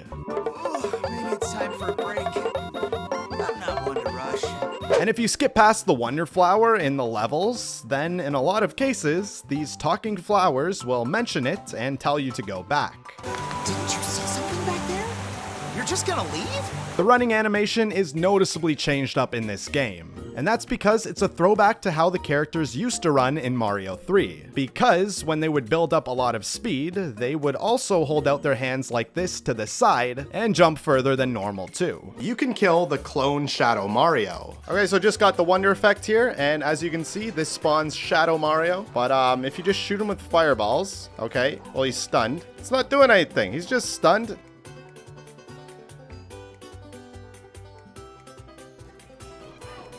Oh, it actually worked. No way. I was like, this guy is definitely not dying, but I'm just going to keep trying and shooting and see what happens. Myth confirmed. Enemies can wake up other Goombas, but only from the front. So the way you wake up Goombas in this game is by popping their bubble like that. So let's see if other Goombas can do the same thing. So I'm gonna take this Goomba and bump him down there. Okay, it worked. And let's see what happens when he walks into his friend. And yeah, okay, he wakes up in the same way. Now the real test is what's gonna happen when they walk into this sleeping guy from the back. And yeah, okay, look at that. They walked into them twice and he doesn't wake up. Myth confirmed. Mario Wonder actually has an anti-piracy screen for illegal copies of the game. So if you look on YouTube, you can find a certain video of this supposed anti-piracy screen. And it shows the very start of the game with text that says, "You're not welcome here." And it knows that this is an illegal copy too. Then after the title card, the game freezes and goes to a screen that says, "Piracy is not wonderful," with an angry Mario face. So did Nintendo actually include this to stop piracy? Well, if we look at the channel Wiimoto that this video is from, then we'll see that this guy uploads and makes numerous fake anti-piracy screens for a bunch of different Nintendo games. Meaning the Mario Wonder screen is also fake too.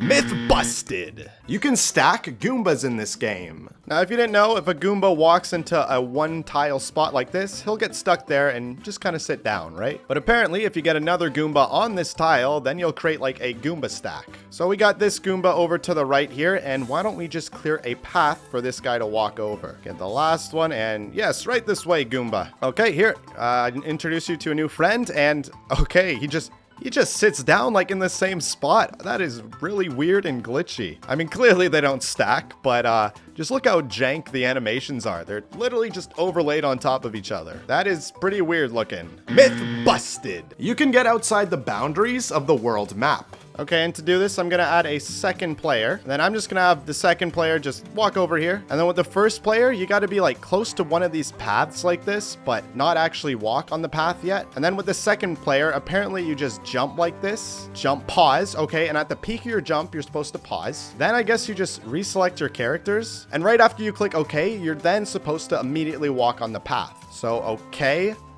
Mario walks down and Luigi. Okay, Luigi's weird. What if I switch controllers and play as Luigi? I'm off the grid. Let's go. I'm out of bounds here. Oh, that's so perfect. That's so funny. Okay, so I'm in this tree. Oh, I'm glitching out. Okay, I'm glitching out. I'm in the ground. Luigi's in the ground. No. Oh, I'm back in bounds. Okay, I guess I got pushed in bounds. Let me try that again. That was funny. I think there's a lot more funny stuff I can do. Now, what if I just make a run for the grassy field? Oh, you fall right into the environment. Oh, and I get pushed back in bounds. Come on. Okay, clicking. Okay. Okay. Yep, and it worked again. Luigi's out of bounds. Slowly. Slow and steady. Come on. No! Oh, I thought I had it. I wanted to get to the land on the right there. But that's basically the gist of it, so play around with it yourself and see what areas you can get to. Myth confirmed! On bubbles will reset your safety bounce, allowing you to never touch the ground. All right, let's put on the safety bounce badge, and I have the bubble suit on too. And then we're going to timer switch dash, because as you can see, this level has no floor in it. So if I bubble, then use the safety bounce like that, oh, it does reset it and you get a second safety bounce. That's cool. So let me try it again. Jump, safety bounce, bubble, safety bounce again. Okay, so with that knowledge, you should be able to do this entire level without touching the ground. Okay, so I'm just gonna jump, bubble into the safety bounce, hit the bubble, bubble again, yes, and you just keep doing this over and over. I can't talk because I have to focus. As long as you do a bubble every time before you use the safety bounce, you should be good because it keeps resetting. Hit the bubble like that, yes, perfect. Again, another bubble, and just keep, your thing just keeps getting resetting. I can't talk because This is a lot of focus for this thing, but this is hilarious. Oh, I landed on the thing, but I'm pretty sure you get the idea from that. Like, I'm gonna do it again. Bubble. What? Oh, that was a hidden block there. Okay. I got trolled by doing this strategy. But you can infinitely safety bounce into bubble. That is an actual combo. Myth confirmed. When you hit a thwomp from the bottom with the drill suit, you don't take damage because of the drill. But then why do you take damage when you drill the top of the thwomp? Or why do the flagpoles still have a castle-looking base here? You're not walking into a castle at the end of the level anymore, so why not have the flag match the huts in this kingdom? In the Invisible Badge training course, how come you can see your shadow on the background even though you're invisible, but in literally every other course, you can't see your shadow at all with that badge? I'm even standing in front of the same background and still nothing. And also, how are these wonder effects determined? Like, how come when Bowser touches the Wonder Flower, he gets a whole giant deadly airship to wreak havoc with, but when I touch it, a giant spike ball chases me? Or when I touch it in an airship, Bowser again somehow gets a laser cannon that shoots at me. These flowers are clearly rigged or something. Why does Bowser get all the good ones? How come a Yoshi can ride another Yoshi, but a Yoshi can't ride another Yoshi that's already riding a Yoshi, or a Yoshi that has a Yoshi riding on that Yoshi can't ride a Yoshi that doesn't have a Yoshi riding on it? To get the Royal Seed at the end of World 3, you have to do all these trials as a test from this Master Poplin. But just like, why? Mr. Poplin guy, I'm out here trying to save your world, the Flower Kingdom. So then why are you withholding these Royal Seeds from me that I need to stop Bowser from destroying your world? Why did I even need to do World 3? Just give me the Royal Seed. Like how you can jump on water. And apparently the way to do this is you gotta crouch like this and then jump into some water and then click the jump button as soon as you hit the water. Okay, so running start, crouch jump, and yeah, oh, it's like I bounced right off the water. Dude, that's cool. It's way faster to just jump off the water and keep all your speed and keep going. Myth confirmed. You can get stuck under a block permanently in the Shova Mansion stage. Okay, so the part in question is with this block here near the end of the level. And apparently you just gotta clear out these bricks. Then you gotta push this block a bit more, just leave a little gap for you to squeeze in there. Okay, and then you want to drop down here, and apparently if you use like your elephant suit like that, oh, yeah, and then you get the power up and now you're too big to leave. What? Can I actually not get out of here? No way. Oh my god. Okay, Nintendo, please fix. Yeah, okay, I actually can't do anything. I'm clicking all the buttons. Myth confirmed. You'll automatically gain infinite height by spin jumping with the bubble power-up. Okay, so in my last Mario Wonder Myths video, we found out we can get infinite height by using the bubbles by just jumping like this. But apparently there's an even easier way of doing that. And all you need to do is hit the spin button because it launches 2 bubbles. And you should be able to just click that button once and hold right without doing anything, and you'll automatically do that infinite jump. So I'm just gonna hold right, click R for the spin jump, and okay, clearly didn't work there. Maybe, okay, I think I need to place down the initial bubble and then spin jump onto that. So let's bubble, spin. Oh, there we go. Yeah, it launches it all automatically. Okay, I'm holding one button and this is all automatic. Okay, look at my controller. That's all I'm clicking. I'm just holding the right button. That's hilarious. Oh, this is easy. Like, okay, I barely have to touch it. There's no skill required. I just do this. I sit back and you beat levels. This is game breaking. Oh, I ran out. Okay, I guess you can't launch bubbles when you're off the screen. I almost collected that coin, but you still can do that infinitely, provided you don't leave the screen. Myth confirmed. You can beat the Parachute Cap 2 level without using the Parachute Badge. All right, so here's the Parachute Cap 2 level, and I'm playing as Yoshi. But let's just go for it. Run, flutter jump, and okay, not quite. We're gonna jump, wait, flutter jump low. Oh, we got a wall jump, but we couldn't like flutter jump twice. Okay, it's looking tough. Now I can't do like a spin because that pulls out the parachute cap like this. Oh, if I like crouch and hit the R button, it still does a spin and it doesn't do the parachute cap. Okay, so we're gonna run, crouch jump, spin, and then let go and then flutter and oh, you can make it. No way. All right, let's just keep going. This part, yeah, it doesn't really matter. Yoshi can't get hit. These piranha plants here. Could we, oh, okay, we get booped back. What if oh, wait, you can eat the plants. I totally forgot Yoshi has an attack. There we go. Yes. Yo, we can do this. I believe it. I believe we can. Yes. Oh, we're going to do it. We're going to do it, guys. Okay, we're going to do this slowly. Eat the plant and then fly up. Yes. You think we just make a running start to the end? Hold up. I'm going to try it. I'm going to try it. Jump. Flutter. Yes. Yo, we're at the second checkpoint. Okay, another leap of faith. Jump. Spin, spin, spin. Flutter. Oh, wait. Oh, there's ground here. Oh. Oh, we're chilling. We did it. Yes. Let's go. Myth confirmed. You can get out of bounds in the level by using the Wubba Wonderflower effect. Okay, so I'm just gonna grab the Wonderflower here. And okay, we both turned into slimes. Okay, and we're just gonna take these goop guys and kind of go, whoa, don't get hit by that, and just chill by the ceiling here. And Luigi, you just stay there. Mario, I'm just gonna have to take some damage. Get hit again. Okay, and apparently now if you're a ghost, you just gotta go from like the wall and I mean, that was supposed to glitch you out of bounds, but didn't really work. Let me try it again. Mario, sorry. Thanks for taking one for the team. Okay, now you just gotta go up here. And it doesn't work yet again. Okay, let me try it again. So Mario dies. I'm gonna go up here. Boom.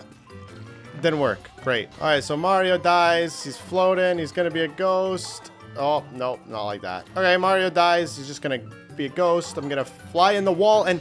Oh, what was that? It like kind of worked. You see that? It like glitched out for a sec. What? I don't even know how I did it, to be honest. I swear you gotta be like in the wall and then... No, it didn't work there. Jeez.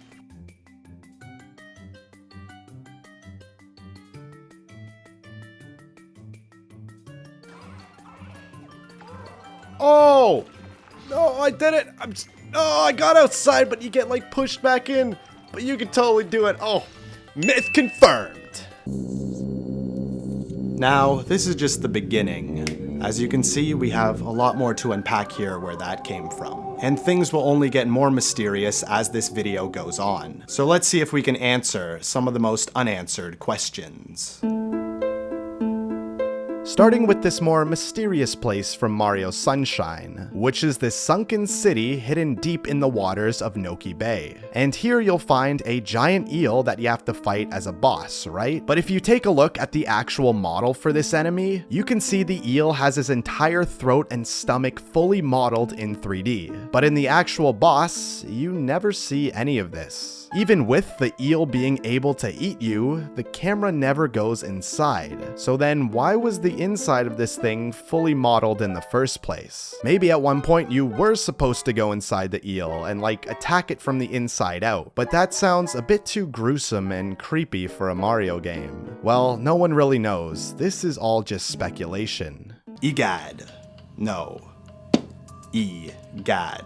We have to look at this character now because there is a much more mysterious, darker side to him that you haven't heard about. This guy is one of the main characters from the Luigi's Mansion games, but has also been mentioned several times in the mainline Mario games too. He has always been a mysterious guy, but his motives in the Mario games may be more sinister than you think. It ultimately remains a mystery, but people have suspected this guy to be an arms dealer or a puppet master type. In Mario Sunshine, Bowser Jr. says, "An old man in a white coat gave me this wand," with EGAD's logo on the device. So why would he give this device to Bowser's kid knowing that he wants to cause trouble with it? Which is exactly what he does by polluting the island in Mario Sunshine. Then EGAD leaves Flood, another device he created, at the airport so Mario could find it sitting there, which prompts Mario to use it and clean up his other invention's mess. Is the entirety of Mario Sunshine just some sort of twisted science experiment to him? Well, I'm not so sure, because if we look at Mario Party 7, there's two items that are also made by EGAD,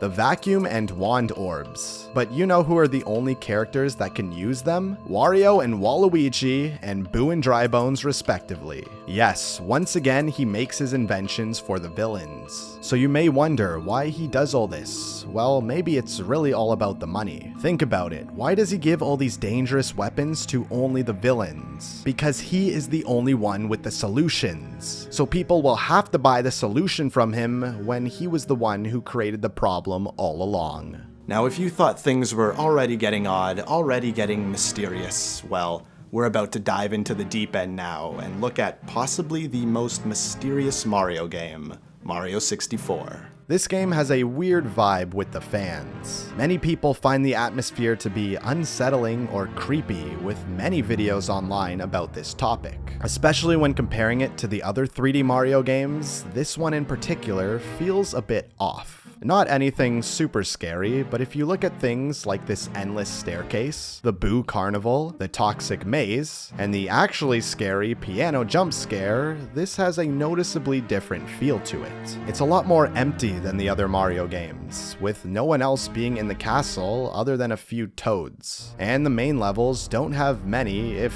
any, friendly NPCs. So people began to question why this is. Was it due to just being on primitive hardware, or was there something more sinister as an underlying theme?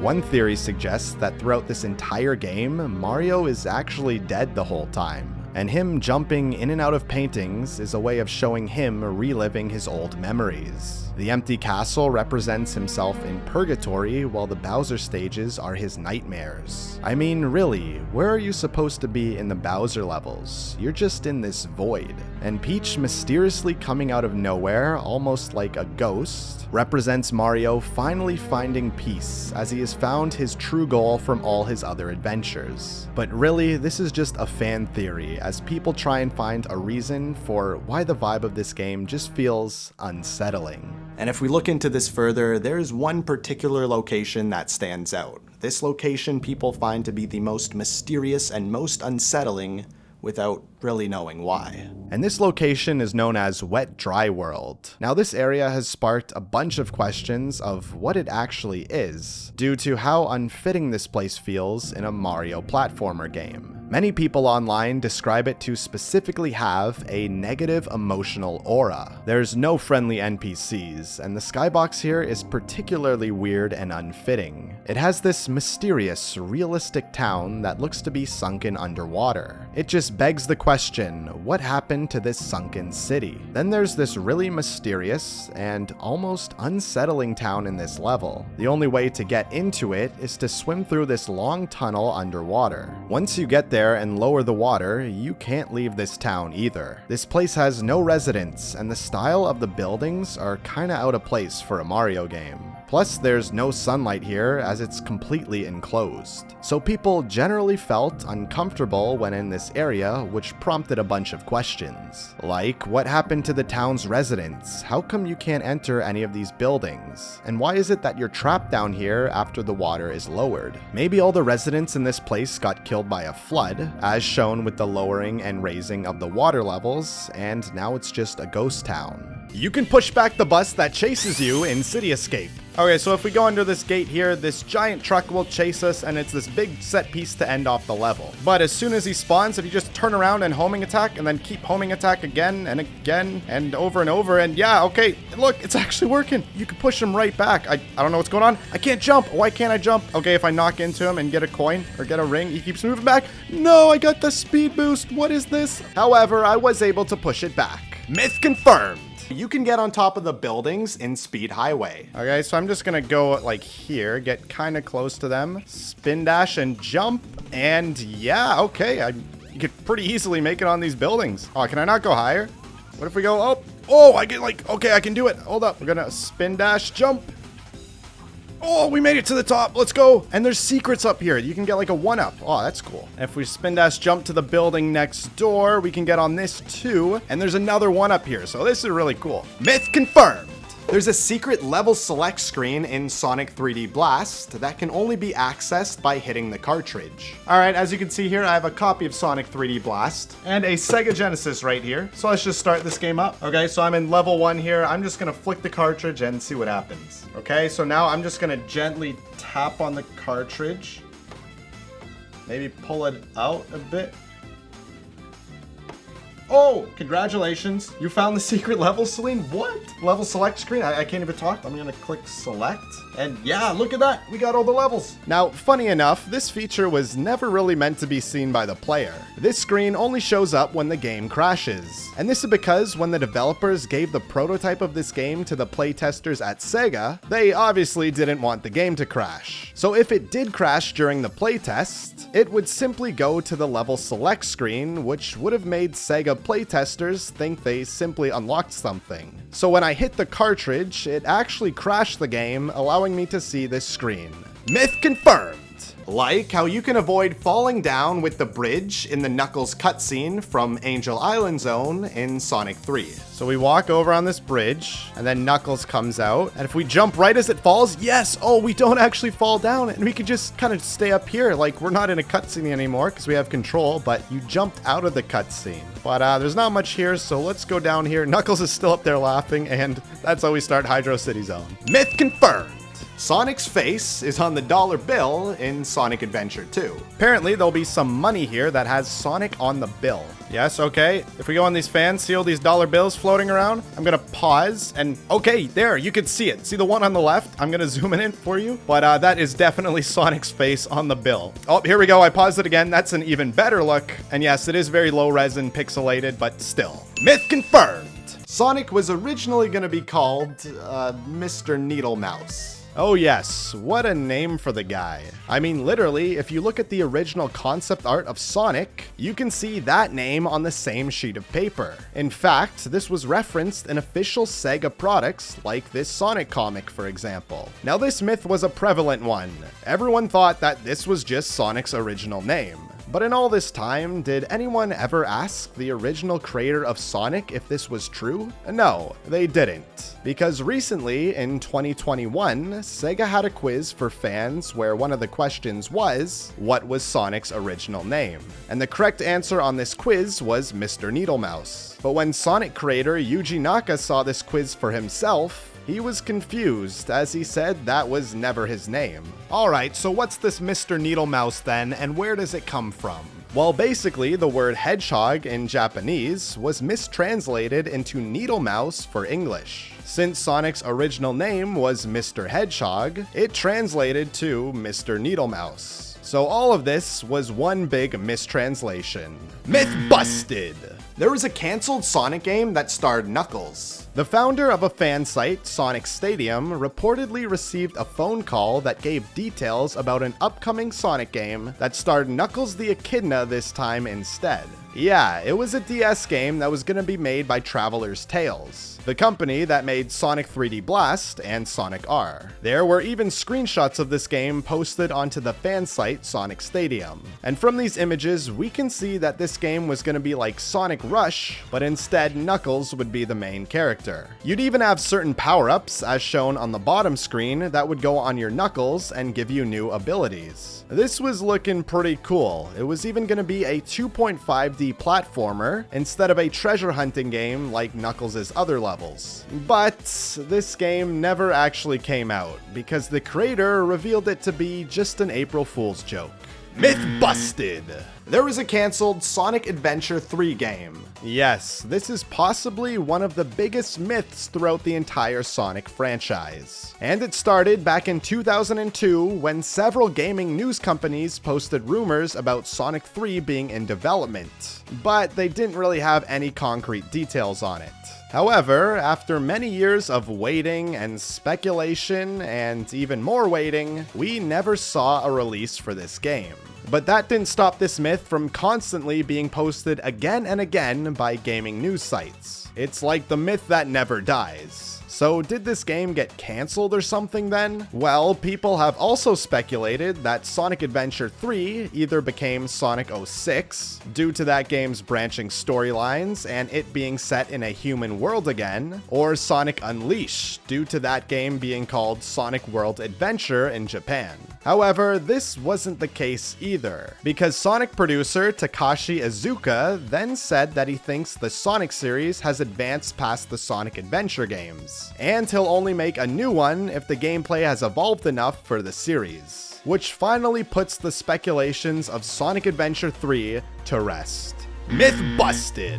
Now there's a prevalent urban legend online that's called every copy of Mario 64 is personalized, and the theory states that there is some artificial intelligence in the cartridge of Mario 64 that will change the game for each individual player, often adding various creepy scenarios into certain copies. And now we're gonna look at one person's creepy experience with this AI that almost drove him insane, as he vowed to never play Mario 64 again. In fact, we have 3 creepy stories to look at today of very odd and almost paranormal things that have happened to people while simply playing through their favorite Mario game. Each story will be more unsettling than the last, but the final one in particular is the most horrifying Mario story I've ever heard. These are all true stories of people's experiences that were posted online. Now, if you want to believe that these people are telling the truth or not, well, that's for you to decide. Now that was truly terrifying, but we have one more left to go. A story so unsettling, so shocking, that the player in this scenario was scarred for life.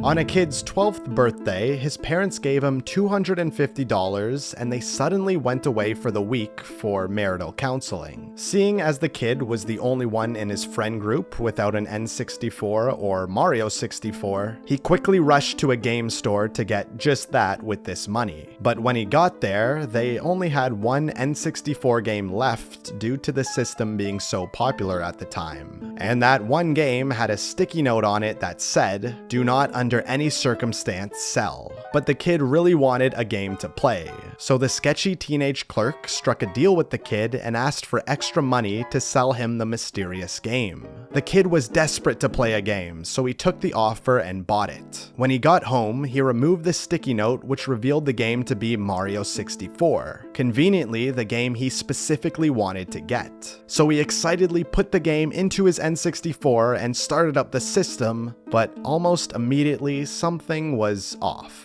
Instead of the normal text that Peach says at the start of the game, the text now read, "Dear player, you don't know what you're getting into. Turn off the system now and get help.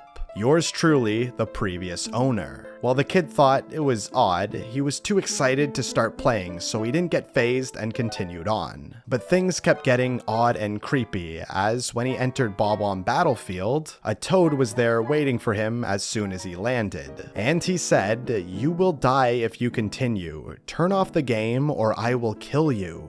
While the boy thought that was creepy, he just assumed some hacker had the game before him and wanted to scare the next owner of the game. So he once again continued on. He collected a bunch of stars, unlocked the first Bowser door, and fell through the trap door. But when he got to the Bowser level, a text bubble appeared that said, "Welcome to hell." Huh. "That's new," said the kid. Then, when he got to the Bowser boss fight, Bowser's eyes were completely black. But yet again, he wasn't phased and beat the boss easily. However, as the screen was transitioning to the castle, he saw Bowser start to get up and transform into a human-like black figure with pointed teeth coming from his mouth. Now the boy was starting to get freaked out, but what caused him to be more scared was after the fight, it didn't warp him back to the main castle hall, but rather the game put him in the endless staircase. But the boy thought he maybe glitched to a later part of the game, and if he could just beat the game by getting to the top of the stairs where the final boss is, then his friends would be super impressed he beat the game so fast. So he ran and ran for minutes on end, but the staircase seemed to never end. And then he saw something odd. A picture frame appeared on the wall of the staircase. And when he went closer to see the picture, he saw something terrifying. It was a picture of himself when he was 6 and his dog Lassie that had passed away. Now things just got real for the boy. He was very shaken up by this game. He didn't have an excuse for this. Then his curiosity got the best of him as he kept going up the stairs, in which he began to see more and more old family photos of his. Then the boy heard something. Something in his house, right outside of his door. It was 2 or 3 a.m., so his parents wouldn't be home yet, so this couldn't be possible. He went over and opened his door, but nothing was there. So the kid, thinking he was hearing things, continued to play. But as soon as he moved Mario up the stairs some more, he heard the same noise in his house again. So the kid slammed his door and locked it shut. He was terrified now. He was also getting pretty sleepy too, so he rubbed his eyes a bit, but when he opened them again and looked at his TV, Mario was staring directly at him, but now his eyes were totally black, just like Bowser's. So he tried to walk Mario down the staircase to get away from it all, but Mario kept walking slower and slower until he just stood still. Then he looked at the player and gave him a creepy smile with big sharp teeth. And then the game took control as Mario sprinted back up the stairs on his own. And at the same time, he heard the banging noise from outside his room again, like something was walking up his stairs. The kid was totally freaked out, so he hid under his bed. But after a few more seconds, everything stopped and it was quiet. So the kid got up and looked at his TV again, and he saw Mario walking to the final Bowser door. When he touched it, he heard a creak in his own door. Luckily, he locked that one. Then Mario walked to the left, to a painting of a TV this time. Mario then touched the TV painting with his hand, and his TV started to glitch and static. Then Mario turned towards the player and gave him another really creepy smile from before, then jumped into the TV painting. When he did that, his screen shattered and sparks flew out of his TV, which blew him backward and caused him to black out. When he woke up, he was in a hospital with his parents and a nurse next to him. They caught him up and told him that the house burned down. Then, when he went back to school, his friends obviously had a lot of questions in which the kid really didn't feel like answering them. However, his friends brought up a kid named Jeff, who was in fact the previous owner of the game before his parents sold it to that game store. A boy with a similar age, whose parents were also away when he played that very same game. And when his parents came back, they found Jeff in the basement dead, after he hung himself with the cord of his N64 controller after playing that game. And this is where our journey comes to an end. Are these stories fact? Are they fiction? Well, why don't you play these games for yourself and find out? It couldn't hurt, right? I mean, these are just video games after all. Well, guys, as we gaze off in the distance, what a stream this has been. Obviously, I'm tired now, but this was a lot of fun. This stream, biz. It was sick interacting with the chat. We had some good moments, some good laughs, but a lot of good games. I definitely want to stream, very soon, Make this a somewhat weekly thing. So yes, I gotta save this video. Oh, Spider-Man is just striking this pose. Look at him posing like that. Alright. Trying to make a speech here, Spider-Man. Let's get... You gotta go with W's. You gotta end with W's in the chat for the end of the stream. Thanks for sticking around here. A lot of you guys were in here for time, which is really cool. So, yeah, bro. It was a sick stream. Thanks for sticking around this long. W's in chat. Yeah. We're gonna end it here. We're gonna end it with gazing off in the city with Spider-Man like this. Yes, let's spam this. And yeah, bro. Definitely see all y'all very soon in a new stream. Many more to come. I can barely even think straight.